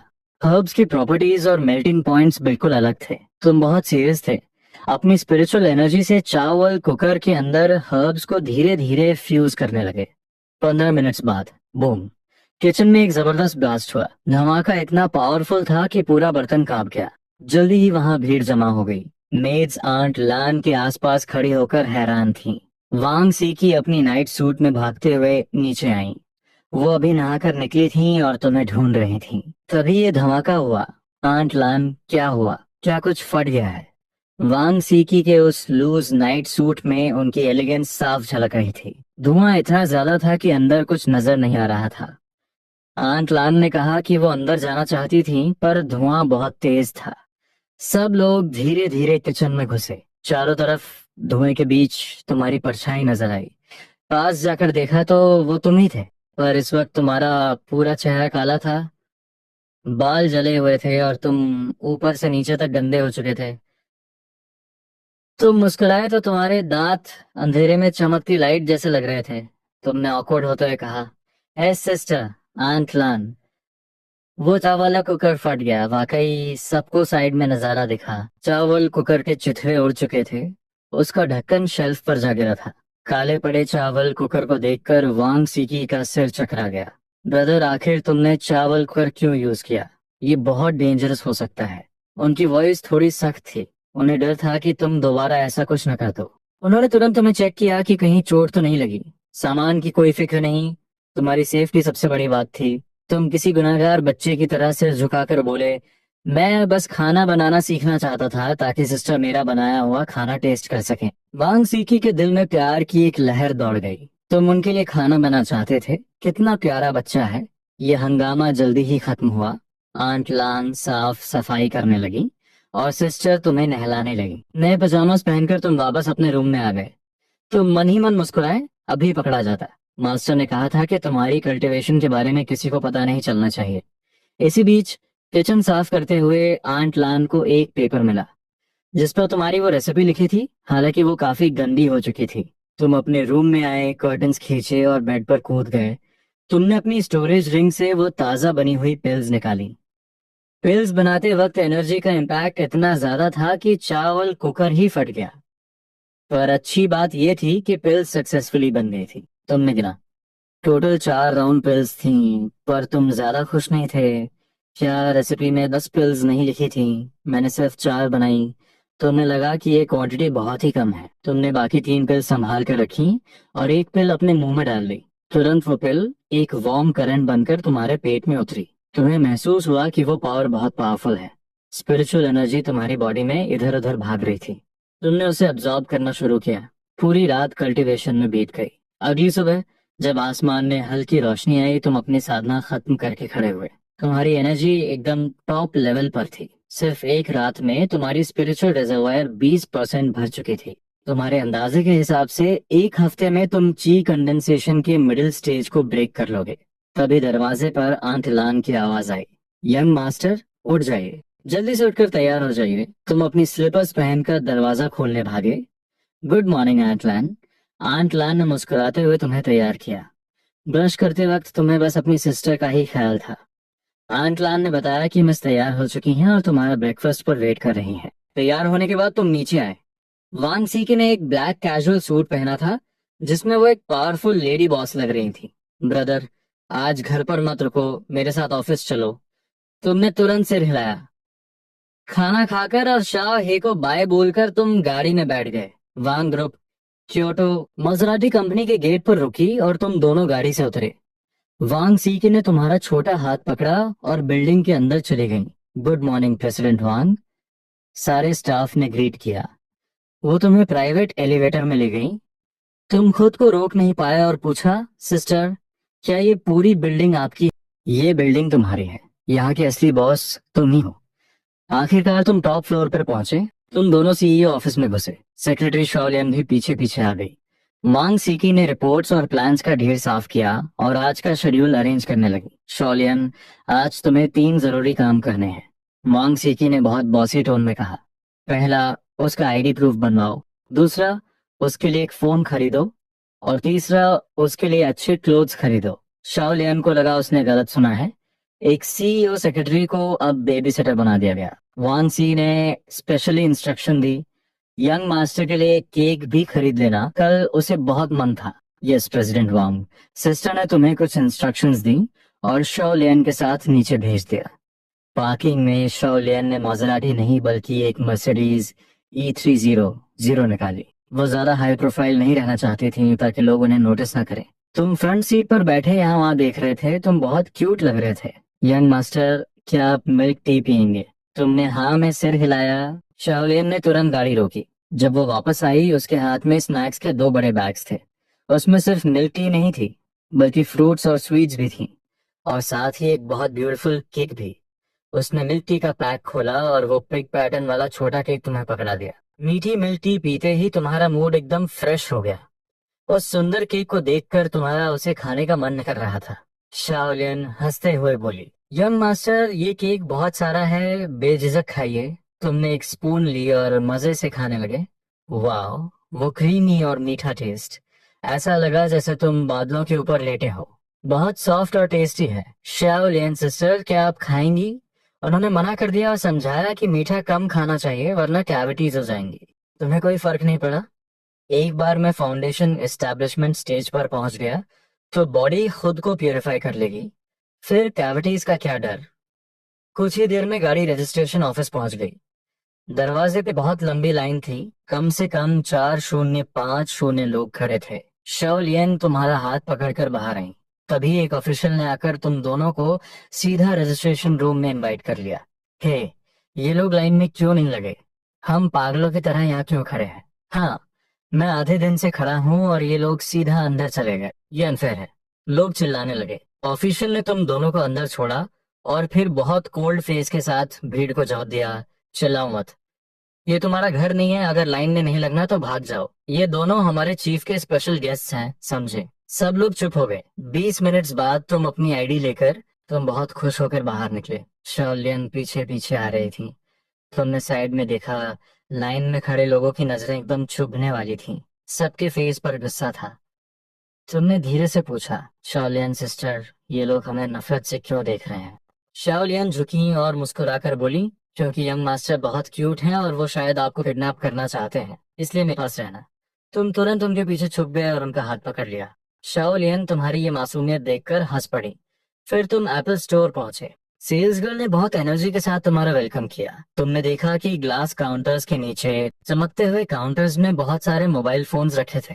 मिस, आपको कौन सा फोन चाहिए? शॉलियन ने बहुत काम होकर कहा, मुझे नहीं, इसे खरीदना है। सेल्स गर्ल ने हैरानी से तुम्हारी तरफ देखा। तुम 5-6 साल के मासूम बच्चे अपनी बड़ी आंखों से उसे देख रहे थे। वो एक्सप्रेशंस इतने क्यूट थे कि उसे तुमसे प्यार हो गया। उसने तुरंत एक फोन निकाला और डिटेल में समझाने लगी, ये हमारा फ्रूट मॉडल है, 4 INCH स्क्रीन है, चलाने में बहुत इजी है, आपके ब्रदर के लिए परफेक्ट रहेगा। शाओलियन ने मना कर दिया, ये मेरा ब्रदर नहीं है, तुम अपना लेटेस्ट मॉडल निकालो। सेल्स गर्ल के होश उड़ गए और वो भागकर 4 फोन्स ले आई। Fruit 17, fruit 17 pro, fruit 17 plus और फ्रूट 17 प्रो मैक्स। उसने सबके डिफरेंसेस बहुत डिटेल में समझाए। आखिरकार तुमने फ्रूट 17 प्रो सेलेक्ट किया। शाओलियन ने सीधा कार्ड स्वाइप किया और 10,000 से ज्यादा का फोन एक पल में खरीद लिया गया। सेल्स गर्ल ने खुश होकर तुम्हें एक छोटा टेडी बेयर गिफ्ट दिया। जीरो जीरो शहर की सड़कों पर बहुत स्मूथली चल रही थी। तुम्हारा मन सीनरी देखने का नहीं था, तुम बस अपने नए फोन को बहुत कंफ्यूजन के साथ देख रहे थे। आखिर इससे क्या क्या होता है? तुमने देखा है कि लोग सड़कों पर अपनी स्क्रीन्स को घूरते रहते हैं, पर कैसे? सेल्स गर्ल ने सिर्फ स्विच ऑन करना और फोटो खींचना सिखाया था। तुमने कैमरा ओपन किया और स्क्रीन पर अपना चेहरा देखा। जैसे ही तुम मुस्कुराए, स्क्रीन वाला बच्चा भी मुस्कुराया। क्लिक, तुम्हारी पहली सेल्फी तैयार थी। तुमने शाओलियन सिस्टर को कहते सुना था कि इस पर टीवी देख सकते हैं, मैसेजेस भेज सकते हैं और कॉल्स भी कर सकते हैं। तुम हैरान रह गए, इतने सारे फंक्शंस। पर तुम्हारे दिमाग में बस एक बात बैठी, इससे सिस्टर को कॉल किया जा सकता है। और कॉल कैसे करें? तुम्हें कोई आइडिया नहीं था। शाओलियन सिस्टर ड्राइव कर रही थी तो वो भी सिखा नहीं सकती थी। तुम थोड़े परेशान हो गए और विंडो से चिपक कर बाहर देखने लगे। तुम काफी बोर्ड लग रहे थे। शाओलियन ने ये नोटिस किया और समझ गई कि लंच टाइम हो चुका है। कुछ गलियों को क्रॉस करने के बाद गाड़ी हेवन ऑन अर्थ रेस्टोरेंट के सामने रुकी। गाड़ी से उतरते ही तुमने उस बिल्डिंग की एलिगेंस देखी और तुम्हारे पेट में चूहों ने दौड़ना शुरू कर दिया। शाओलियन हंसकर बोली, भूख लगी है ना? चलो जल्दी अंदर चलते हैं। तुम खुशी से उनके पीछे भागे। अंदर जाते ही वेटर्स की एक लाइन खड़ी थी, जिसमें से एक लंबे वेटर ने पूछा, कहाँ रहा? Hello miss. शाओलियन ने सीधा ऑर्डर दिया, मेरे लिए 3rd फ्लोर पर एक प्राइवेट रूम बुक करो। वो वेटर थोड़ा ऑकवर्ड हो गया। पास खड़े दूसरे वेटर ने एक्सप्लेन किया, सॉरी मिस, 3rd फ्लोर पूरा बुक हो चुका है। शाओलियन का पारा चढ़ गया। तो फिर 2nd फ्लोर? वेटर ने फिर से हिलाया, 2nd फ्लोर भी बुक है। शाओलियन अब गुस्से में आ गई। एक फ्लोर पे इतने रूम्स होते हैं, सब फुल कैसे हो सकते हैं? वो तुम्हें मेन हॉल में खाना नहीं खिलाना चाहती थी, ये वांग फैमिली की इमेज के खिलाफ था। उन्होंने सख्त आवाज में कहा, अपने मैनेजर को बुलाओ, मेरा पेशेंस खत्म हो रहा है। वेटर्स डर गए और मैनेजर को ढूंढने भागे। कुछ ही देर में एक हेल्दी सा मिडिल एज्ड आदमी आया। मैनेजर ने जैसे ही शाओलियन को देखा, उसकी सिट्टी पिट्टी गुम हो गई। अरे मिस शाओलियन, ये क्या हो गया? हमने अपनी VIP गेस्ट को पहचाना ही नहीं। उसने सारी बात समझी और गुस्से में मेज पर हाथ मारा। बेवकूफ, तुम्हें पता है ये कौन है? ये हमारी सबसे इम्पोर्टेंट गेस्ट हैं और तुमने इन्हें रोका। क्या अपनी जॉब से हाथ धोना है? अभी जाओ और इनके लिए रूम तैयार करो। वो वेटर मन ही मन रोने लगा। अभी तो आपने ही कहा था कि 2nd और 3rd फ्लोर फुल है, अब सारा ब्लेम मुझ पर डाल रहे हो। मैनेजर ने मक्खन लगाते हुए माफी मांगी और वहां से खिसक गया। उसे अब और ज्यादा रिस्क नहीं लेना था। मिस, प्लीज मेरे साथ आइए। तुम सब एलिवेटर से 3rd फ्लोर पर रूम 301 में पहुंचे। वेटर ने मेन्यू कार्ड पकड़ाया, पर शाओ लियन ने वो मेन्यू तुम्हारी तरफ बढ़ा दिया। यंग मास्टर, जो मन चाहे ऑर्डर कीजिए। ये सुनते ही उस वेटर के होश उड़ गए। मैनेजर भी इनके सामने झुक रहा था और अब ये इस बच्चे को यंग मास्टर बुला रही है। उसे लगा ये दुनिया बहुत अनफेयर है। तुमने मेनू देखा और कुमिन मटन ऑर्डर किया। श्यो लियन ने कुछ और सिग्नेचर डिशेस भी ऐड की और मेन्यू वापस कर दिया। वेटर के जाते ही तुम अपना फोन निकाल कर बहुत परेशान होकर स्क्रीन को टच करने लगे। शाओलियन सिस्टर, ये फोन कैसे चलाते हैं, प्लीज सिखाओ ना। उन्होंने मुस्कुराते हुए तुम्हें सब समझाना शुरू किया। असल में उन्होंने तुम्हारी आईडी से सिम कार्ड पहले ही ले लिया था और फोन में डाल दिया था। जब तक खाना टेबल पर आया, तुम फोन चलाना सीख चुके थे। उन्होंने तुम्हारा वीचैट अकाउंट रजिस्टर किया। पहले तुमने उन्हें ऐड किया और फिर सिस्टर वोंग सीकी को रिक्वेस्ट भेजी। उसी वक्त प्रेसिडेंट्स ऑफिस में वोंग सीकी का फोन वाइब्रेट हुआ। उन्होंने स्क्रीन देखी तो हमारी फ्रेंड रिक्वेस्ट थी। उनके चेहरे पर एक प्यारी सी स्माइल आ गई। वहां सिस्टर ने रिक्वेस्ट एक्सेप्ट की और यहाँ तुम ऑफिशियल फ्रेंड्स बन गए। शाओलियन सिस्टर ने तुम्हें वॉइस मैसेजेस, वीडियो कॉल्स और लोकेशन भेजना सिखाया। तुम बहुत इंटेलिजेंट थे और तुरंत सब समझ गए। तुम्हारी फैमिली हमेशा से सन्स प्रोड्यूस करती आई। त्रिंग त्रिंग, कॉल तुरंत पिक हो गई। जैसे ही स्क्रीन पर सिस्टर का हंसता हुआ चेहरा दिखा, तुम बहुत खुश हो गए। उन्होंने पूछा कि फोन कैसा है और लंच में क्या खाया। तुम दोनों बहुत मजे से बातें कर रहे थे और शाओ लियन साइड में चुपचाप बैठी थी। तभी अचानक बूम, रूम का दरवाजा किसी ने जोर से धक्का देकर खोला। एक पूरी भीड़ अंदर घुस आई। यहाँ कोई कैसे बैठा है? हाँ, गोजियांग ने तो पूरा फ्लोर बुक किया था ना। फिर ये लोग यहाँ क्या कर रहे हैं? हे, ये जगह हमने बुक की है, चलो बाहर निकलो। वो लोग शोर मचाने लगे और तुम्हारे कान दुखने लगे। तभी भीड़ के पीछे से एक ब्लू सूट पहना हुआ आदमी अंदर आया। उसका चेहरा बहुत डरावना और गुस्सैल था, जिसे देखकर तो थोड़ा डर लगा। गोक्यान, हमने तो पूरा फ्लोर बुक किया था, फिर ये लोग क्यों हैं? वो सब चिल्ला रहे थे कि तुम्हें बाहर निकाल दिया जाए। वो आदमी, जिसका नाम लियो गुक्यांग था, उससे तुम्हें और शाओ लियन सिस्टर को देखा। तुम सिर्फ 5-6 साल के थे, पर उसे शाओ लियन का चेहरा कुछ जाना पहचाना लगा। लियो गुक्यांग ने बहुत बॉसी वॉइस में कहा, देखो, मैंने ये पूरा 3rd फ्लोर बुक किया है, तुम नीचे जाकर खाना खाओ। शाओ लियन ने उसे पूरी तरह इग्नोर कर दिया, जैसे वो हवा हो। कुछ सेकंड बाद उन्होंने बहुत काम आवाज में जवाब दिया, 3rd फ्लोर पर इतने सारे रूम्स हैं, अगर हम एक ले भी लें तो क्या प्रॉब्लम है? अगर आपके गेस्ट फिट नहीं हो रहे हैं तो आप 1st फ्लोर पर जा सकते हैं। लिu गुचियांग गुस्से से लाल हो गया। उसने शाओ लेन की तरफ उंगली उठाई और धमकी दी, मैं लॉन्ग ग्रुप का डायरेक्टर हूँ। तुम्हें पता भी है तुम किससे पंगा ले रही हो? इससे पहले कि मैं सच में गुस्सा करूं, चुपचाप नीचे चली जाओ। आज उसकी बेटी की कॉलेज एक्सेप्टेंस पार्टी थी और सारे रिश्तेदार आए हुए थे। वो इन दो लोगों के सामने अपनी बेइज्जती नहीं करवा सकता था। शाओलिन ने झटके से अपना सिर उठाया और सीधा लियो गोक्यांग की आंखों में देखा। हाय लॉन्ग ग्रुप, नाम तो बहुत बड़ा लग रहा है। क्या तुम लोग पूरे क्योटो को कंट्रोल करते हो? फोन के दूसरी तरफ वांग सी की सब कुछ बहुत साफ सुन रही थी। उनका खूबसूरत चेहरा एकदम बर्फ की तरह ठंडा हो गया और उन्होंने फोन को कसकर पकड़ लिया। हाय लॉन्ग ग्रुप, एक 3rd रेट कंपनी की इतनी हिम्मत कि मेरे लोगों को धमकाए। उन्होंने बहुत कोल्ड आवाज में तुमसे कहा, ब्रदर जरा फोन उस अंकल को देना, सिस्टर उनसे बात करना चाहती हैं। तुम बहुत ओबीडियंट बच्चे थे तो तुम भागकर लियो गोखियांग के पास गए। हालांकि तुम्हें वो अंकल बहुत बदसूरत और बुरे लग रहे थे और सिस्टर ने कहा था तो तुमने फोन उनकी तरफ बढ़ा दिया। अंकल, मेरी सिस्टर आपसे बात करना चाहती हैं। पास खड़ी शाओ लियन के होठों पर एक हल्की सी मुस्कान आ गई। वो आराम से ड्रामा देखने के लिए खड़ी हो गई। लिu गोकियांग ने बिना सोचे फोन हाथ में लिया और स्क्रीन पर देखते ही उसे लगा जैसे उस पर बिजली गिर गई हो। स्क्रीन के अंदर प्रेसिडेंट वांग सीकी उसे घूर रही थी। उनकी आंखों की वो ठंडक फोन के स्क्रीन से बाहर निकलकर सीधा उसकी रूह को कंपा रही थी। प्रेसिडेंट वांग, लिu गोचांग की जबान लड़खड़ाने लगी। प्रेसिडेंट वांग, हेलो, आप आपकी हेल्थ कैसी है? वो पूरी तरह टूट चुका था। क्योटो की सबसे पावरफुल वांग फैमिली की एल्डेस्ट डॉटर के सामने वो कुछ भी बकने लगा था। वांग सीकी की बर्फीली आवाज आई, क्या तुम है लॉन्ग ग्रुप के डायरेक्टर हो? लियो गोकियान का दिमाग सुनना पड़ गया। वांग ग्रुप की सीईओ के सामने उसकी हालत खराब थी। सिर्फ एक सेंटेंस और वो पूरे क्योटो से गायब हो सकता था। Yes, president Wang, I am so sorry, मैं थोड़ा जल्दी में था। प्लीज मुझे ऐसे छोटे इंसान को माफ कर दीजिए।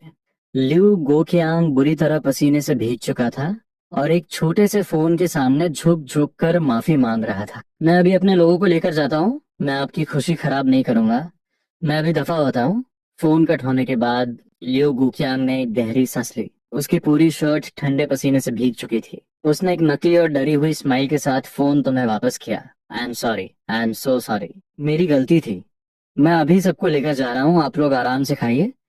लिu गोकियांग अपनी पूरी भीड़ को लेकर दबे पांव रूम से बाहर निकल गया। बाहर आने के बाद सब बहुत कंफ्यूज थे। ब्रदर गोकियांग, फोन पर कौन था? हम ऐसे क्यों आ गए? हाँ अंकल, हमें मैनेजर को बुलाकर इन्हें बाहर फेंकवाना चाहिए था। लिu गोकियांग का चेहरा गुस्से से चिल्ला रहा है। सबके होश उड़ गए। क्योटो वैंग फैमिली, ये 4 वर्ड्स ही किसी की भी जान निकालने के लिए काफी थे। अब पार्टी का सारा मूड खराब हो चुका था। लिu गोकियांग ने गुस्से में सबको नीचे चलने का इशारा किया। वो यहाँ एक सेकंड और नहीं रुकना चाहता था। सब मुंह लटकाए वहां से निकल गए। तभी 1st फ्लोर पर मैनेजर डू, जो अभी तक आराम कर रहा था, उसने लिu गोकियांग को देखा और भागकर पास आया। अरे डायरेक्टर लिu, आपने बताया नहीं कि आप आ रहे हैं। लिu गोकियांग का गुस्सा पहले से ही 7वें आसमान पर था। मैनेजर को देखते ही वो फट पड़ा। मैनेजर 2, तुम्हारे रूम में प्रेसिडेंट वॉन के गेस्ट बैठे हैं और तुमने मुझे बताया तक नहीं। मेरा करियर बर्बाद होते होते बचा है। वो गुस्से में पैर पटकते हुए वहां से चला गया। मैनेजर ड्यू वहीं पत्थर बन गया। वो अभी एक वेट्रेस के साथ फ्लर्ट कर रहा था और इस बात को पूरी तरह भूल गया था। अब उसका इतना बड़ा कस्टमर हाथ से निकल गया था। अब मैं बॉस को क्या जवाब दूंगा। खाना खत्म होने के बाद शाओलियन तुम्हें बिल पे करने के लिए नीचे लाई। तुमने नोटिस किया कि मैनेजर का चेहरा बहुत अजीब सा नीला पड़ रहा था। तुम उसे घूरते रहे और फिर अपनी स्वीट आवाज में बोले, अंकल आपकी किडनीज में कुछ प्रॉब्लम है। टाइम मिले तो हॉस्पिटल जाकर चेक करवा लेना। मैनेजर ड्यू ने हंसते हुए कहा, ओ श्योर, मैं जरूर जाऊंगा। पर तुम्हारे दिल में एक अजीब सी फीलिंग थी। तुमने उसकी आंखों के बीच एक काला सा ऑरा देखा था। उसकी लाइफ फोर्स बहुत वीक थी और किडनी एरिया की एनर्जी पूरी तरह ब्लॉक थी। अगर तुम गलत नहीं थे तो मैनेजर ड्यू की किडनीज में पक्का मलिग्नेंट ट्यूमर कैंसर बन चुका था। रेस्टोरेंट से बाहर आकर तुम कार में बैठे और सोचने लगे कि पिल फर्नेस कहाँ से लाया जाए। चावल कुकर से पिल्स बनाना बहुत डेंजरस था और टेम्परेचर कंट्रोल करना मुश्किल था। एक दो बार तो ठीक है, पर अगर सिस्टर्स ने पकड़ लिया तो तुम क्या एक्सक्यूज दोगे। तुमने ड्राइविंग सीट पर बैठी शाओ लियन को देखा और तुम्हारे दिमाग में एक आइडिया आया। तुमने धीरे से उनके कपड़े खींचे। शाओ लियन सिस्टर, मुझे पिल फर्नेस देखना है। पिल फर्नेस कहाँ मिलता है। शाओ लियन पूरी तरह ब्लैंक हो गई। पिल फर्नेस, मार्केट में ये सब कौन खरीदता है। ये तो सिर्फ डेकोरेशन के काम आते हैं। यंग मास्टर इसे देखकर क्या करेंगे। इससे खाना थोड़ी बनता है। वो बहुत कंफ्यूज थी।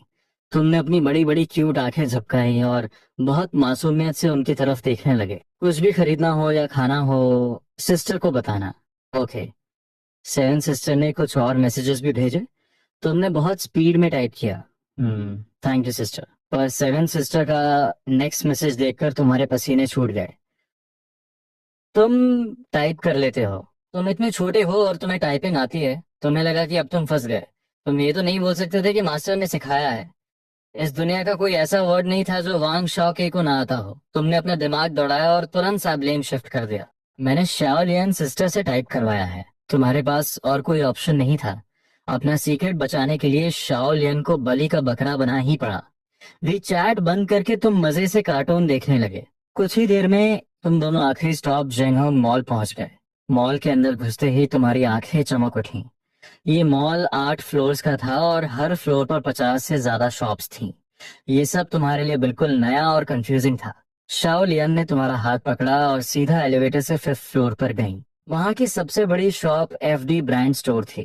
अंदर जाते ही शाओ लियन ने रिसेप्शन पर एक डायमंड वीआईपी कार्ड निकाल कर रखा। स्टाफ हैरान रह गया और तुरंत मैनेजर को कॉल किया। 1 मिनट के अंदर एफडी स्टोर का हेड मैनेजर भागता हुआ आया और बहुत रिस्पेक्ट के साथ तुम्हें कपड़े सेलेक्ट करवाने लगा। कुछ ही देर में शाओलियन तुम्हें लेकर बाहर आई और उनके पीछे 2 स्टाफ मेंबर्स बड़े बड़े बैग्स लेकर चल रहे थे। पार्किंग में आकर स्टाफ ने सारे बैग्स कार के ट्रंक में रख दिए और वापस चले गए। तुम बहुत उम्मीद से शाओलियन को देखने लगे। हाँ हाँ, मैं तुम्हें पिल फर्नेस दिखाने ले चल रही हूँ। शाओलियन ने तुम्हारे गाल खींचे और गहरी सांस ली।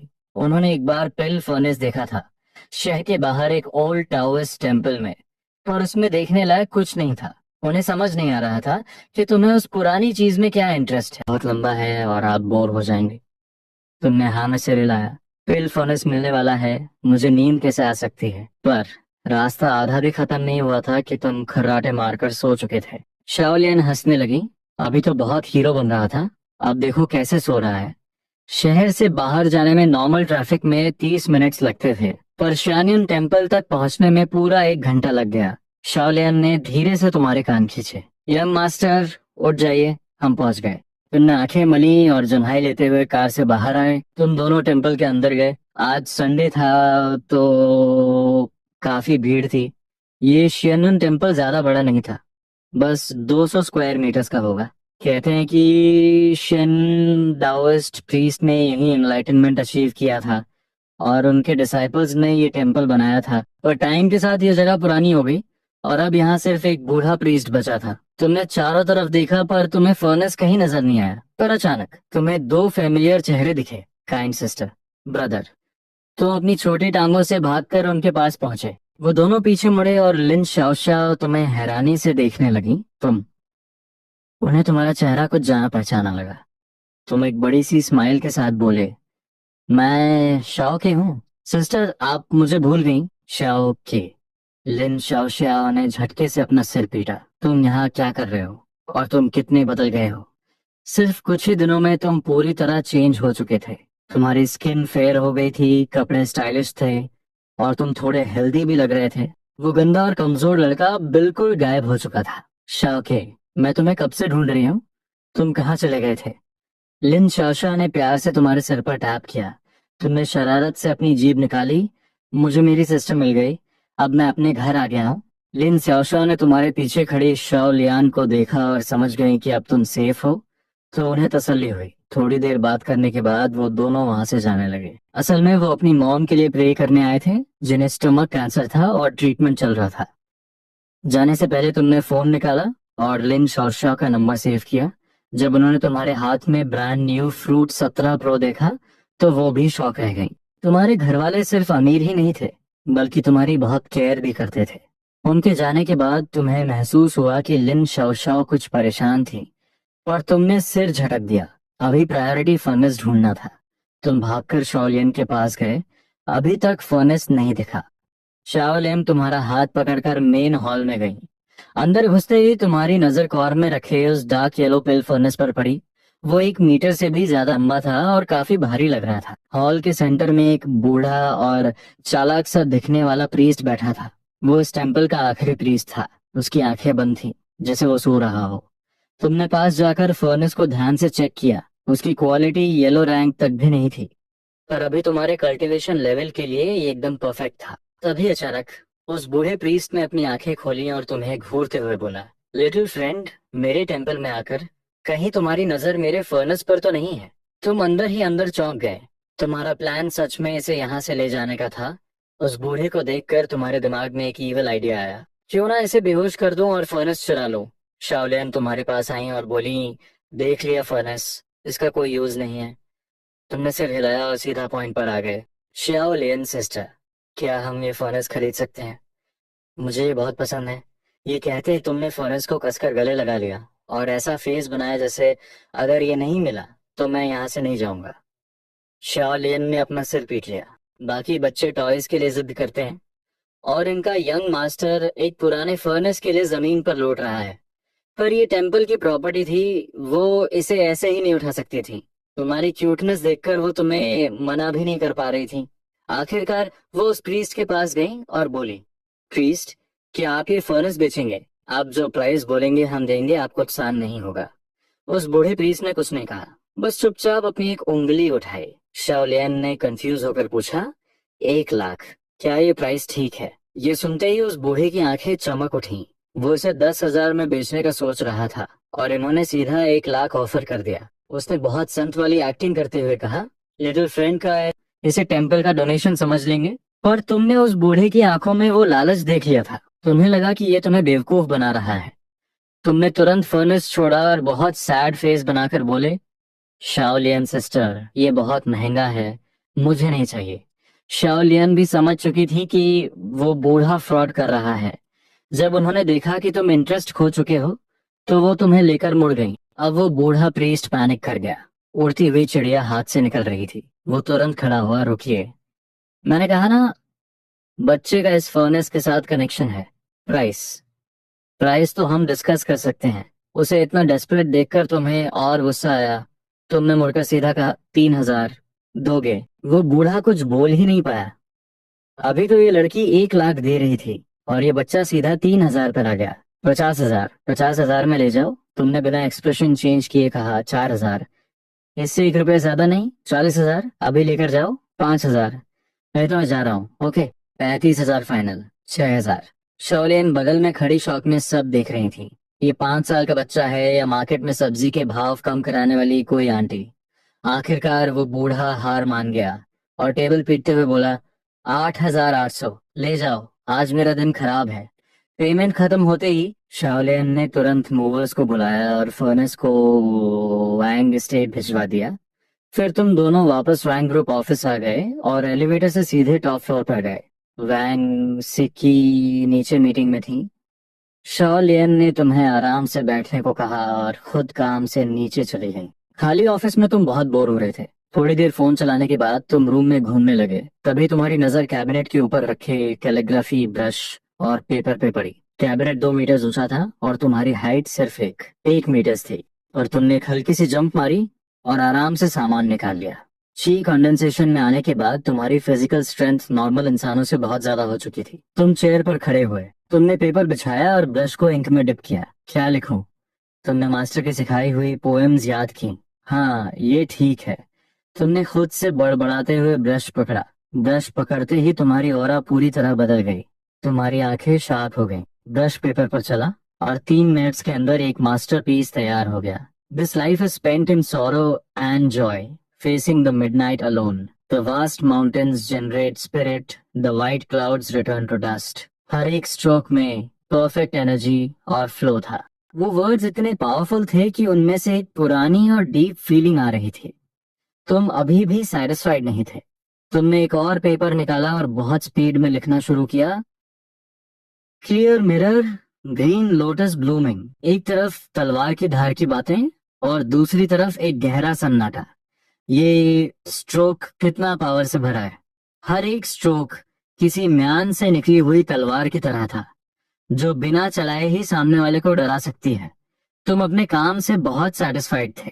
तुमने सोचा और दोनों पेपर्स को दीवार पर चिपका दिया। तुम्हें पूरा कॉन्फिडेंस था। मास्टर ने तुम्हारी कैलीग्राफी की तारीफ की थी, तो सिस्टर को भी पक्का पसंद आएगी। काफी देर वेट करने के बाद तुम सोफा पर ही सो गए। शाम को ऑफिस आवर्स खत्म होने के टाइम वांग सी की मीटिंग खत्म करके ऑफिस आई। अंदर घुसते ही उन्होंने तुम्हें सोफा पर सोते हुए देखा। वो दादा पांव अपनी डेस्क की तरफ गईं। उन्होंने फाइल्स नीचे रखी और देखा कि टेबल पर ब्रश और पेपर बिखरे हुए थे। शाओ लियन भी ना, इतने छोटे बच्चे को ब्रश पकड़ा दिया। वांग सीख मुस्कुराई और उनका चेहरा बहुत सॉफ्ट हो गया। पर जब वो टेबल साफ करके दीवार की तरफ पलटी तो उनके होश उड़ गए। The vast mountains generate spirit, the white clouds return to dust. Impossible. Wang Si ने तुरंत इस ख्याल को खारिज कर दिया। उन्हें कैलीग्राफी का बहुत शौक था, इसीलिए ऑफिस में ब्रश और इंक रखे थे। वो स्ट्रोक्स की डेप्थ को बहुत अच्छे से समझती थी। ये किसी बहुत बड़े मास्टर का काम है। ये मैंने अब तक जितनी कैलीग्राफी देखी है उन सबसे बेटर है। उन्होंने सोचा कि तुम्हारे उठने के बाद पूछेंगी कि ये किस मास्टर ने दिया है, पर तभी उनकी नजर दूसरी कैलीग्राफी पर पड़ी। उन्होंने पास जाकर देखा। ये कोई पोएम नहीं थी, बस एक लाइन थी। Clear mirror, green lotus blooming, where does the sword intent rest at the bottom of the pond. Wang Siqi ने इसे कई बार पढ़ा और उनके अंदर एक तूफान आ गया। मास्टरपीस। ये एक एब्सोल्यूट मास्टरपीस है। हर स्ट्रोक में एक तलवार जो आखिरी काम होगा। अगर इसे ऑक्शन में ले जाया जाए तो ये करोड़ों में बिकेगा। पर ये मास्टरपीस यहाँ कैसे आया? वांग सीकी ने धीरे से तुम्हें जगाया। उन्होंने हंसते हुए पूछा कि दीवार पर वो कैलीग्राफी किसने लिखी है। तुमने अपनी आंखें मली और बहुत नॉर्मली जवाब दिया, मैंने लिखी है। वांग सीकी ने तुम्हारी नाक खींची। उन्हें तुम्हारी बात पर 1% भी ट्रस्ट नहीं हुआ। उन्होंने सोचा कि कल सुबह सीधा शाओ लियन से पूछेंगी। ऑफिस खत्म होते ही वांग सीकी तुम्हें लेकर वांग एस्टेट आ गई। और यहाँ आंट लान बहुत कंफ्यूजन के साथ उस बड़े से काले पिल फर्नेस को घूर रही थी। ये इतना बदसूरत था कि इसे डेकोरेशन के लिए भी नहीं रखा जा सकता था। आंट लान अभी कंप्लेन कर ही रही थी कि रूम। कार की आवाज आई, मिस घर आ गई हैं। सबने भागकर गेट खोला। वांग शी ने कार से उतरते ही सबके अजीब चेहरे देखे और पूछा, क्या हुआ आंट लान? आंट लान ने तुरंत अपना सवाल डाल दिया, मिस, ये इतना बड़ा इंसेंस बर्नर कहाँ रखे? घर में जगह ही नहीं है। Incense burner? Wang Siqi confuse हो गई। उन्होंने कोई इंसेंस बर्नर नहीं खरीदा था। उन्होंने भीड़ के पीछे देखा और उनकी सांसें अटक गईं। उन्हें समझ आ गया कि सब ऐसे क्यों देख रहे थे। वो बड़ा सा भारी और बदसूरत इंसेंस बर्नर और कुछ नहीं, तुम्हारा खरीदा हुआ पिल फर्नेस था। वांग सीकी तुम्हारा हाथ पकड़कर उस फर्नेस के पास ले गई और उसे ध्यान से देखा। ये कोई इंसेंस बर्नर नहीं था, ये एक पिल फर्नेस था। उन्हें याद आया कि मीटिंग से पहले शॉ लियन ने बताया था कि तुमने टेम्पल से एक फर्नेस खरीदा है। वांग सीकी ने नीचे तुम्हारी तरफ देखा। हाँ, सारी फसाद की जड़ तुम ही थे। ब्रदर, तुम्हें पिल फर्नेस खरीदने का आइडिया कहाँ से आया? क्या तुम सुप्रीम लॉर्ड लाओस की तरह यहाँ अल्केमी करने वाले हो? तुम्हारी हार्ट बीट तेज हो गई? Oh no. सिस्टर को पता चल गया क्या? तुम ऑकवर्डली हंसे नहीं सिस्टर। मुझे बहुत कूल लगा तो मैंने खेलने के लिए ले लिया। जब बाकी लोगों ने इंटरेस्ट लेना बंद कर दिया तब तुमने चैन की सांस ली। वांग सीकी ने कुछ बॉडीगार्ड्स को बुलाकर उस फर्नेस को खुले एरिया में रखवाया। ये इतना भारी था कि किसी को समझ नहीं आ रहा था इसे कहाँ रखें। तभी तुम्हारे दिमाग में आइडिया आया और तुमने चिल्लाकर कहा, इसे मेरे रूम में रख दो, मैं इसे खुद देख लूंगा। वांग शी को थोड़ा अजीब लगा, पर उन्होंने फर्नेस तुम्हारे रूम में शिफ्ट करवा दिया। आखिरकार तुम्हारे दिल से एक बड़ा बोझ उतरा। अब फर्नेस आ गया था तो अल्केमी शुरू की जा सकती थी। तुमने प्लान बनाया था कि यूथ रिटेनिंग पिल बनाकर अपनी सिस्टर्स को दोगे। यूथ रिटेनिंग पिल कल्टीवेशन लेवल तो नहीं बढ़ाती, पर ये इंसान की यूथ को हमेशा के लिए फ्रीज कर देती है। और लड़कियों के लिए ये किसी जादू से कम नहीं था। कौन हमेशा जवान नहीं रहना चाहता। रात के खाने में तुमने बहुत तेजी से खाया। वांग सीख ने तुम्हारी जल्दबाजी नोटिस की पर कुछ पूछा नहीं। खाना खाकर और नहाकर तुमने सीधा अपने रूम का दरवाजा लॉक किया। आखिरकार तुम अल्केमी कर सकते थे। कॉर्नर में रखे फर्नेस को देखकर तुम हंसे। हे बिग गाय, आज से हमारा काम शुरू। ये फर्नेस बहुत भारी था। इसे उठाने में 5 बॉडीगार्ड्स का पसीना छूट गया था। इसका वेट कम से कम 150 किलोग्राम था। तुम आगे बढ़े और अपने छोटे हाथों से उसे टच किया। फर्नेस वॉल के पास रखा था, पर अल्केमी वहां नहीं की जा सकती थी। तुम्हारा रूम 40 स्क्वायर मीटर्स का था, तो स्पेस की कोई प्रॉब्लम नहीं थी। तुमने अपने दोनों हाथों से फर्नेस का स्टैंड पकड़ा और एक जोरदार झटके के साथ उस पूरे 150 किलोग्राम के फर्नेस को हवा में उठा लिया। एक छोटा सा बच्चा अपने से कई गुना बड़ी और भारी चीज उठा रहा था। ये नजारा देखने लायक था। हालांकि 150 किलोग्राम तुम्हारे लिए थोड़ा भारी था, पर तुमने उसे रूम के सेंटर में लाकर आराम से रख दिया। शिव, तुमने एक लंबी सांस छोड़ी। थोड़ी देर बेड पर रेस्ट करने के बाद तुम अल्केमी के लिए तैयार थे। तुम फर्नेस के सामने क्रॉस लेग्ड बैठे। तुमने स्टोरेज रिंग से ची कंडेंसेशन पिल के हर्ब्स निकाले। सब रेडी था। तुमने अपनी स्पिरिचुअल एनर्जी से फर्नेस के नीचे एक अरे ड्रॉ करना शुरू किया, पर जैसे ही तुमने एनर्जी पुश की, वो अरे एक सेकंड के लिए चमका और फिर गायब हो गया। क्या हुआ? अरे फेल हो गया। तुमने अपना सिर पीटा और फिर ट्राई किया। दूसरी बार फेल्ड। तीसरी बार अगेन फेल्ड। तुम्हारे माथे पर पसीना आ गया। एक सिंपल फायर कंट्रोल अरे ड्रॉ करना इतना मुश्किल क्यों है? तुमने आखिरी बार ट्राई किया और हर एक लाइन बहुत ध्यान से ड्रॉ की। कंप्लीट होने के बाद तुमने दोबारा एनर्जी पुश की। बूम! फर्नेस के नीचे अचानक एक तेज आग जल उठी, पर वो आग बाहर नहीं फैली, वो सिर्फ फर्नेस के बॉटम को हीट कर रही थी। सक्सेस! आखिरकार ये एक सपोर्ट एरे था जिसका नाम फायर कंट्रोल एरे था। इसे स्पिरिचुअल एनर्जी से ड्रॉ करना होता है और ये लगातार आग प्रोड्यूस करता है। तुमने फर्नेस ओपन किया और एक एक करके सारे हर्ब्स अंदर डाल दिए। तुमने आंखें बंद की और फर्नेस के अंदर का टेम्परेचर फील करने लगे। हीट बहुत तेजी से बढ़ रही थी। हाई टेम्परेचर से हर्ब्स मेल्ट होने लगे और उनकी इम्प्योरिटीज बाहर आने लगी। सिर्फ प्योर एसेंस बच रहा था। तुम अपना फोकस जरा भी नहीं हटा सकते थे। अल्केमी में जल्दबाजी सबसे बड़ा पाप है। तुमने अपनी सांसें कंट्रोल की और स्पिरिचुअल एनर्जी से हर्ब्स के एसेंस को रैप किया। इम्प्योरिटीज बाहर निकल चुकी थीं, पर टेम्परेचर अभी भी बढ़ रहा था। आखिरकार वो एसेंस जमने लगा। तुम्हें पता था कि ये आखिरी स्टेप है, पिल फॉर्मेशन। तुम्हारे माथे से पसीना टपक रहा था और स्पिरिचुअल एनर्जी लगभग खत्म हो चुकी थी, पर तुम्हारी आंखें एकदम शार्प थीं। टेम्परेचर अपने पीक पर पहुंच गया था। तुमने पूरी पावर लगाकर उस एसेंस को कंप्रेस कर दिया। बैंग! फर्नेस के अंदर एक हल्का सा धमाका हुआ। तुमने तुरंत फायर कंट्रोल अरे बंद किया और जमीन पर गिरकर बुरी तरह हांफने लगे। इस अल्केमी ने तुम्हारी जान निकाल दी थी। एनर्जी बहुत जल्दी खत्म हो गई और तुम्हारे दंतियन में इनफ पावर नहीं थी। अगर मैं मिडिल स्टेज में पहुंच गया तो ये इतना मुश्किल नहीं होगा। पिछली बार चावल कुकर से करते वक्त क्वालिटी की कोई टेंशन नहीं थी, इसलिए तुम इतना नहीं थके थे। पर इस बार तुमने बहुत फोकस किया था, तो क्वालिटी भी पक्का बेटर होगी। थोड़ा रेस्ट करने के बाद तुम उठे और फर्नेस ओपन किया। 1 2 3 10 पूरे 10 परफेक्ट राउंड पिल्स फर्नेस में चमक रही थी। वाह! मैंने 10 पिल्स बना ली। तुम खुशी से चिल्लाए। मास्टर ने बताया था कि जो एक बार में 7 से ज्यादा पिल्स बना ले वो जीनियस होता है। तो क्या तुम जीनियस के भी जीनियस हो? तुम खुद की तारीफ करने से नहीं रुक पाए। तुम्हें नहीं पता था कि 8 पिल्स बनाना ही इम्पॉसिबल माना जाता है और तुमने 10 बना दी। तुम लिटरल सेंस में एक मॉन्स्टर थे। ये 10 पिल्स पिछली वाली पिल से कहीं ज्यादा राउंड और ब्राइट थी। तुमने थकावट के साथ पिल्स को पैक किया और बेड पर गिर गए। एक ची कंडेंसेशन पिल खाने के बाद तुमने कल्टीवेशन शुरू की। जब आँख खुली तो सुबह हो चुकी थी। तुमने स्ट्रेच किया। पूरी रात की कल्टीवेशन के बाद तुम एकदम फ्रेश थे। नहाकर तुम जल्दी से नीचे आए। वांग सी की आराम से चाय पी रही थी। तुम्हें देखते ही वो रुकी और तुम्हारे गाल खींच लिए। उनकी आंखों में प्यार भरा था। लिटिल गाय, आज इतनी जल्दी उठ गए।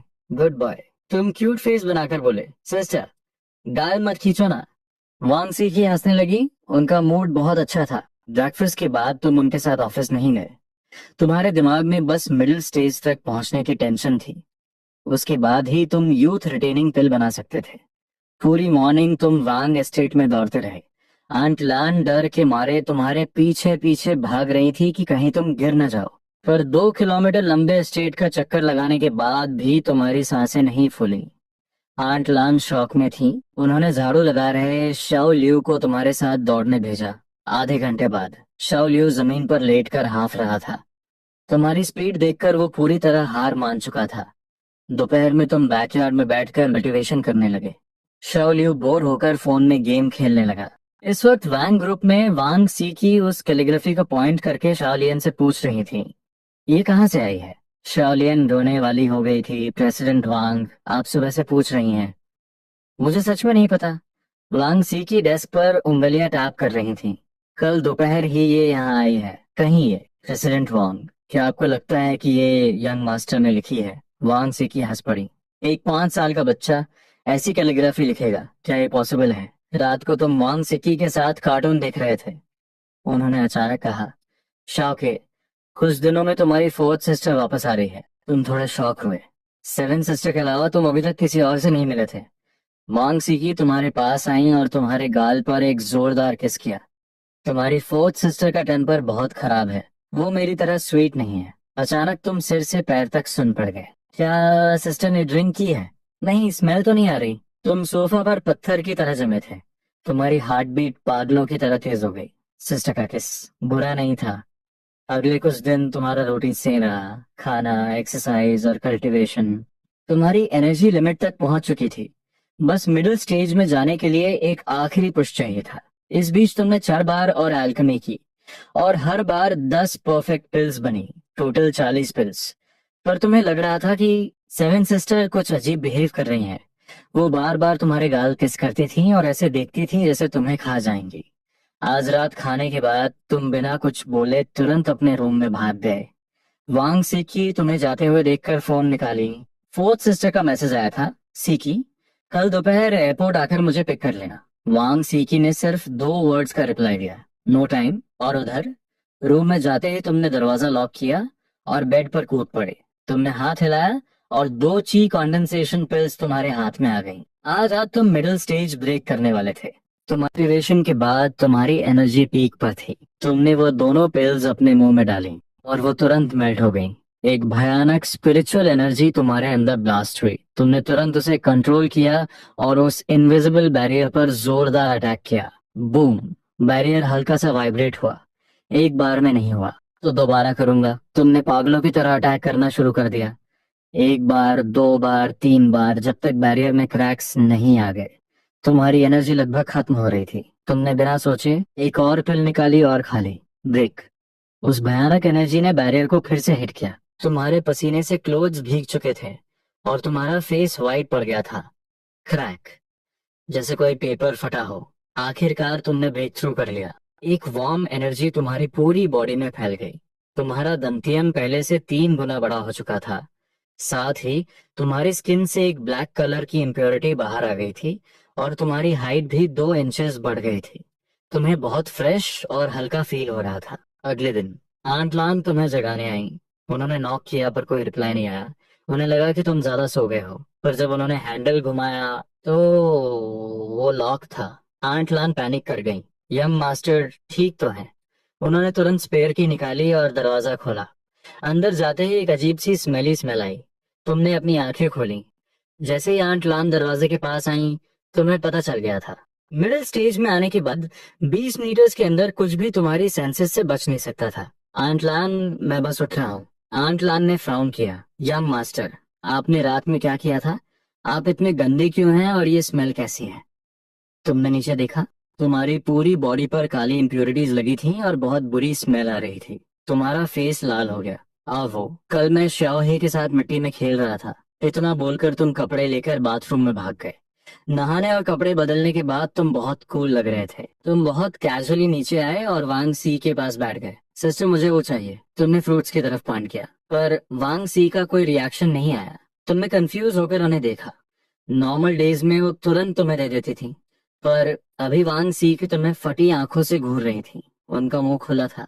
दरवाजे पर खड़ी आंट लान भी पत्थर बन गई थी। सिस्टर, आंट लान, क्या हुआ? तुमने अपनी इनोसेंट आंखें झपकाई। वांग सी की आवाज कांप रही थी। शाओ के, तुम्हें लगा कुछ तो गड़बड़ है। अगले ही सेकंड वांग सीख ने तुम्हें कसकर हक किया और पागलों की तरह किस करने लगी। शाओ के, तुम इतने क्यूट कैसे हो गए? तुम्हारा दिमाग ब्लैंक हो गया। तुम्हें नहीं पता था कि ब्रेक थ्रू के बाद तुम्हारी पूरी वाइब चेंज हो चुकी थी। तुम्हारी स्किन एकदम ब्राइट और पिंकिश हो गई थी। जो बॉडी पहले कमजोर और पतली थी, वो अब थोड़ी हेल्थी और चबी हो गई थी। तुम एकदम वाइट और क्यूट लग रहे थे, और तुम्हारे अंदर से एक फेंट मिल्की स्मेल आ रही थी। कोई भी तुम्हें देखकर कंट्रोल नहीं कर सकता था। जब आंट लान ने मिरर लाकर दिया, तब तुम्हें समझ आया कि सिस्टर पागलों की तरह क्यों बिहेव कर रही थी। तुम हेल्पलेस होकर उनके हग में फंसे थे और हिल भी नहीं पा रहे थे। उन्होंने बहुत प्यार करने के बाद तुम्हें छोड़ा। ब्रेकफास्ट के टाइम भी वो तुम्हें घूर रही थी। तुम्हें ऐसा लग रहा था जैसे तुम एक मासूम खरगोश हो और वो एक भूखी शेरनी। ब्रेकफास्ट के बाद वान सी की ऑफिस नहीं गई। शाओलियन सब हैंडल कर लेगी। उन्हें क्या पता था कि वान ग्रुप में बेचारी शाओलियन रोते हुए चीख रही थी, my dear president Wan, please वापस आ जाइए।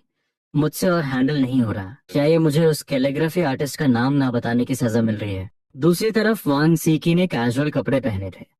White velvet pants, yellow hoodie और व्हाइट कैप। तुम सोच रहे थे कि सिस्टर टीवी की एक्ट्रेसेस से भी ज्यादा खूबसूरत लग रही हैं। आज वो तुम्हें घुमाने ले जाने वाली थी, ताकि कोई और सिस्टर तुम इनसे चुरा ना ले। सिस्टर, हम कहाँ जा रहे हैं? तुमने उनके कपड़े खींच कर पूछा। वांग सीकी ने बैठकर तुम्हारे बाल सहलाए। बस सिस्टर के साथ चलो, जो मन करे वो खाना। उन्होंने इमेजिन किया कि तुम डेनिम जैकेट और कार्गो पैंट्स पहनकर स्ट्रीट पर चलोगे। लोग पक्का जल भुन जाएंगे। और कुछ ना सोचते हुए वांग सीकी ने पोर्शा 718 कन्वर्टेबल निकाली और तुम्हें लेकर वांग एस्टेट से निकल गई। दिवांग मॉल। यहाँ कपड़े, snacks, milk tea, jewellery, movies, सब कुछ था। तुम्हारे एक हाथ में मिल्क टी थी और दूसरे में चिकन लेग। तुम वांग सीकी के साथ सेकंड फ्लोर पर घूम रहे थे। भीड़ में तुम दोनों बहुत अलग लग रहे थे। एक ठंडी और खूबसूरत लड़की और एक क्यूट चबी बच्चा। जो भी तुम्हें देखता मुड़कर जरूर देखता। लड़के हो या लड़कियां, बच्चे हो या बूढ़े, सब तुम पर फिदा थे। ए, उस लड़की को देखो, क्या हाइट है, वाओ। तुम्हारी फैमिली हमेशा लो। डैम इट, ये लोग मुझे बच्चे पैदा करने के लिए क्यों प्रोवोक कर रहे हैं? मुझे भी ऐसा बेबी चाहिए। तुम्हें चारों तरफ से घूरती आंखें फील हो रही थी। ये अंकल्स और आंटीज बहुत डरावने हैं। सिस्टर, अब हम कहाँ जाएंगे? तुमने सेवन सिस्टर का हाथ कसकर पकड़ लिया। वो सारी आंखें तुम्हें डरा रही थी। वांग सी की मुस्कुराई और तुम्हारे सिर पे हाथ फेरा। हम थोड़ी देर में अम्यूजमेंट पार्क जाएंगे। Okay, amusement park. Wang estate में रहते हुए तुमने इन सब चीजों के बारे में काफी कुछ जान लिया था। तुम्हें पता था कि वहां बच्चे खेलते हैं और राइड्स होती हैं, और तुम्हें इन सब में कोई इंटरेस्ट नहीं था। वांग सीकी ने तुम्हारा उतरा हुआ चेहरा नोटिस किया और डाउट में पड़ गई। क्या मैंने गलत रिव्यू पढ़ लिया? बच्चे रोलर कोस्टर और स्लाइड्स पसंद नहीं करते क्या? कल तो इंटरनेट पर सब कह रहे थे कि बच्चे अम्यूजमेंट पार्क जाकर पागल हो जाते हैं। चलो छोड़ो, अगर इसे पसंद नहीं आया तो कहीं और चले जाएंगे। तुम दोनों मॉल में घूमते रहे। वांग सी कभी कपड़े देखती तो कभी ज्वेलरी। कुछ ही देर में तुम्हारे हाथों में दो शॉपिंग बैग्स आ गए। तुम अपनी सिस्टर के पीछे एक छोटे असिस्टेंट की तरह चल रहे थे। फिर तुम एक ज्वेलरी शॉप में घुसे। वांग सी की शॉप के गहने देख रही थी। उन्होंने कैजुअली एक नजर डाली। डिजाइन तो बहुत थे, पर कोई भी खास नहीं लग रहा था। Hello beautiful. अचानक तुम्हारे पीछे से एक अजीब सी आवाज आई। तुम दोनों ने इग्नोर कर दिया। मिस, क्या मैं आपसे बात कर सकता हूँ?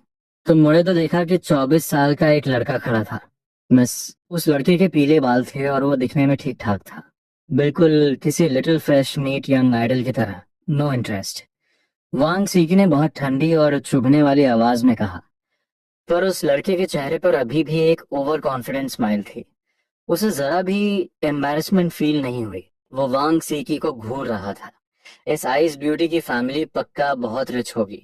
अगर मैंने इसे फंसा लिया तो मुझे पैसों की टेंशन नहीं रहेगी और दोस्तों के सामने शो ऑफ भी करूंगा। मिस, मुझे लगता है आप ज्वेलरी ढूंढ रही हैं। मुझे जेड के बारे में काफी नॉलेज है। मैं आपको गाइड कर सकता हूँ। उसका नाम मा युलोंग था। वो क्योटो यूनिवर्सिटी में जेड अप्रेजल डिपार्टमेंट का स्टूडेंट था। कॉलेज में लड़कियां घुमाने के लिए वो बहुत फेमस था। वो एक टिपिकल प्लेबॉय और घटिया इंसान था। वांग सीक उस पर एक सेकंड भी वेस्ट नहीं करना चाहती थी। ऐसे लोगों की उनसे बात करने की औकात भी नहीं थी। उन्होंने सीधा धमकी दी, तुम्हें देखकर लगता है तुम कॉलेज स्टूडेंट हो। मैं तुम्हें वार्न कर रही हूँ, मेरे सामने कोई फालतू ट्रिक मत आजमाना, वरना तुम्हें बहुत भारी पड़ेगा। ये सुनकर माँ युलंग का दिल धक से रह गया। ये लड़की तो बहुत डेंजरस लग रही है। इसका टेम्पर कितना तेज है, बिल्कुल मेरी टाइप की है। उसके दिमाग में गंदे ख्याल आने लगे। उसे अपनी स्पेशल स्किल्स और चार्म पर पूरा भरोसा था कि वो वांग सी का दिल जीत ही लेगा। उसने वांग सी की धमकी को बिल्कुल इग्नोर कर दिया। खतरा जितना बड़ा होता है, रिवॉर्ड भी उतना बड़ा होता है। उसने थोड़ा झुककर बहुत मीठी आवाज में कहा, मिस, आप बोर हो रही होंगी, चलिए मैं आपको जेड मार्केट घुमाता हूँ। वहाँ रॉ स्टोन्स और गैम्बलिंग भी होती है और बहुत सारे जेम्स भी मिलते हैं। तुम काफी देर से ये सब ड्रामा देख रहे थे, पर जेड मार्केट सुनते ही तुम्हें इंटरेस्ट आ गया। अगर तुम्हें कोई हाई क्वालिटी जेड मिल जाए तो तुम उसे स्पिरिचुअल टूल बनाकर अपनी सिस्टर्स को गिफ्ट कर सकते हो। ये सोचकर तुमने बहुत क्यूट आवाज में पूछा, जेड मार्केट कहाँ है? मायूलोंग ने अब जाकर तुम्हारे ऊपर ध्यान दिया। कितना क्यूट और इनोसेंट बच्चा है। उसके दिमाग में तुरंत एक प्लान आया। अगर ये लड़की बात नहीं कर रही तो इसके भाई के थ्रू बात करूंगा। लिटिल ब्रदर, क्या मैं तुम्हें वहां ले चलूं? वो इसी दीवान मॉल के 7th फ्लोर पर है। वो बस तुम्हें लेकर जाने ही वाला था कि तुमने अचानक कहा, नहीं अंकल, मैं अपनी सिस्टर के साथ चला जाऊंगा। आप किसी और आंटी को ढूंढ लो, आप मेरी सिस्टर के लायक नहीं हो। उसकी वो फेक स्माइल वहीं जम गई। तुम्हारी इस बात ने उसकी सरेआम बेइज्जती कर दी थी। ज्वेलरी शॉप में ज्यादा लोग नहीं थे, पर जो थे वो सब उसे किसी जोकर की तरह देख रहे थे। वांग सीकी ने मन ही मन तुम्हें थम्स अप दिया। Good job little brother. कुछ ही देर में शॉप में सिर्फ माँ यूलन बचा। स्टाफ ने आकर पूछा कि उसे क्या चाहिए, जिससे उसे और भी ज्यादा शर्मिंदगी फील हुई। इस औरत ने मेरी सरेआम बेइज्जती की है। जेड मार्केट जा रही है ना? मैं भी देखता हूँ। वो गुस्से में बाहर गया और किसी को फोन किया। तुम्हारे हाथ की मिल्क टी खत्म हो चुकी थी और तुम्हें और पीने का मन था। तुमने दूर एक मिल्क टी शॉप देखी और फिर छुपकर सेवन सिस्टर को देखने लगे। वांग सीकी तुम्हारी ये चालाकी समझ गई और हंस पड़ी। शाओके को मिल्क टी पीनी है, सिस्टर अभी अपने बेबी के लिए लेकर आती है। वो उठने अपना फ्रूट 17 फोन हिलाया और खुशी खुशी मिल्क टी शॉप की तरफ भाग गए। वांग सीकी हंसते हुए बाहर चेयर पे बैठ गई। उन्होंने नोटिस किया कि शॉपिंग बैग्स बहुत ज्यादा हो गए हैं, तो उन्होंने आंट लैन को कॉल किया। आंट लैन, घर से 2 मेड्स को भेज दो। मैं दीवांग मॉल के 7th फ्लोर पर हूँ, ये सामान उठाना है। Okay miss. कॉल कट करने के बाद वांगशी तुम्हें देखने लगी कि तुम कैसे मिल्क टी खरीदते हो। नेक्स्ट। एक कस्टमर ने ऑर्डर लिया और चला गया, और आगे कोई नहीं आया। नेक्स्ट। गर्ल स्टाफ ने कंफ्यूज होकर देखा, कोई आ क्यों नहीं रहा सिस्टर? उसे अचानक एक छोटी सी आवाज सुनाई दी, सिस्टर, मुझे 2 स्ट्रॉबेरी बोबा मिल्क टी चाहिए, नॉर्मल रूम टेम्परेचर। उस गर्ल स्टाफ ने नीचे देखा तो उसे एक छोटा सा बच्चा दिखा। वाह, कितना क्यूट बच्चा है। मन कर रहा है इसकी गाल खींच लो। काउंटर की हाइट 2 मीटर्स थी और तुम उससे छोटे थे, इसलिए वो तुम्हें देख न पाई। ओके लिटिल ब्रदर, मैं अभी बनाती हूँ। क्या तुम अकेले आए हो? वो लड़की तो सोच रही थी कि तुम्हें किस रंग के बोरे में किडनैप करे। नहीं, मैं अपनी सिस्टर के साथ आया हूँ। वो वहां बैठी है। तुमने अपनी छोटी सी उंगली से बाहर इशारा किया। वांग सिक की मुस्कुराते हुए तुम्हें देख रही थी। सूरज की रोशनी उनके चेहरे पर पड़ रही थी, जिससे वो किसी गॉडेस जैसी लग रही थी। वहां खड़े सब लोग हैरान रह गए। ये सिस्टर और ब्रदर दोनों इतने खूबसूरत हैं। इनकी फैमिली जेनेटिक्स कितनी स्ट्रांग होगी। वो गर्ल स्टाफ होश में आई और प्यार से बोली, जाओ अपनी सिस्टर को बुलाकर लाओ। तुमने हाथ हिलाया, मुझे पेमेंट करना आता है। ये बहुत इजी है, मेरे पास पैसे हैं। सिस्टर को बुलाने की जरूरत नहीं। तुम अपना फ्रूट फोन निकाल कर बोले, बताइए कितने पैसे हुए। अच्छा, मैं तुमसे एक सवाल पूछती हूँ। एक मिल्क टी 16 रुपए की है, तो 2 मिल्क टी के कितने पैसे दोगे? अगर सही जवाब दिया तो एक कप फ्री। तुमने मन ही मन सोचा ये सवाल नॉर्मल बच्चों के लिए ठीक है, पर मेरे लिए ये इंसल्टिंग है। 32। वाह, कितना स्मार्ट बच्चा है। ये लो, एक कप मेरी तरफ से फ्री। तुमने रीचैट ओपन किया और वॉलेट चेक किया, फिर पेमेंट स्कैन किया और खुशी खुशी मिल्क टी लेकर शॉप से बाहर आ गए। नेक्स्ट। पीछे खड़े एक आदमी के पसीने छूट गए। उसने अभी तुम्हारे फोन में देखा था, तुम्हारे वी चैट वॉलेट में 1 लाख रुपए थे। वांग सी की तुम्हारी बहुत तारीफ कर रही थी। उन्हें याद था कि आंट लैन ने कहा था कि तुम हमेशा लाइब्रेरी में बुक्स पढ़ते रहते हो। क्या इसने खुद ही मैथ सीख लिया? क्या मेरा ब्रदर एक जीनियस है? तुम्हें खुशी से मिल्क टी पीते देखकर उन्होंने ज्यादा नहीं सोचा। जीनियस हो या बेवकूफ, है तो मेरा ही ब्रदर। तुम दोनों एलिवेटर से 7th फ्लोर पर आ गए। मेज भी पहुंच चुकी थी, तो वांग सीकी ने बैग्स उन्हें दे दिए और तुम्हारा हाथ पकड़कर घूमने दी। 7th फ्लोर बाकी फ्लोर से बिल्कुल अलग था। यहाँ ज्यादातर मिडिल एज या बूढ़े लोग घूम रहे थे। यहाँ शॉप्स कम थी और स्ट्रीट स्टॉल्स ज्यादा लगे थे। आइस टाइप जेड सिर्फ 30,000 में। आओ देखो, प्राचीन राजाओं के कपड़े सिर्फ 9,999 में। चिंग डायनेस्टी के ब्लू एंड व्हाइट पोर्सलिन। तुम सड़कों पर चल रहे थे और तुम्हारी स्पिरिचुअल सेंस चारों तरफ फैली हुई थी, पर तुम्हें कोई भी हाई क्वालिटी जेड नहीं मिला। तुम्हारे पास एक अल्टीमेट जेड तुम्हारा पेंडेंट था, जिसे स्पिरिचुअल टूल बनाया जा सकता था, पर अगर तुमने वो सिस्टर को दिया तो वो पक्का उसे वापस कर देंगी, क्योंकि वो तुम्हारी फैमिली का एयरलूम था। अचानक तुम्हारी नजर एक छोटे स्टॉल पे रुक गई। वहां से एक हल्की सी स्पिरिचुअल वेव आ रही थी। तुम्हें एक खजाना मिल गया था।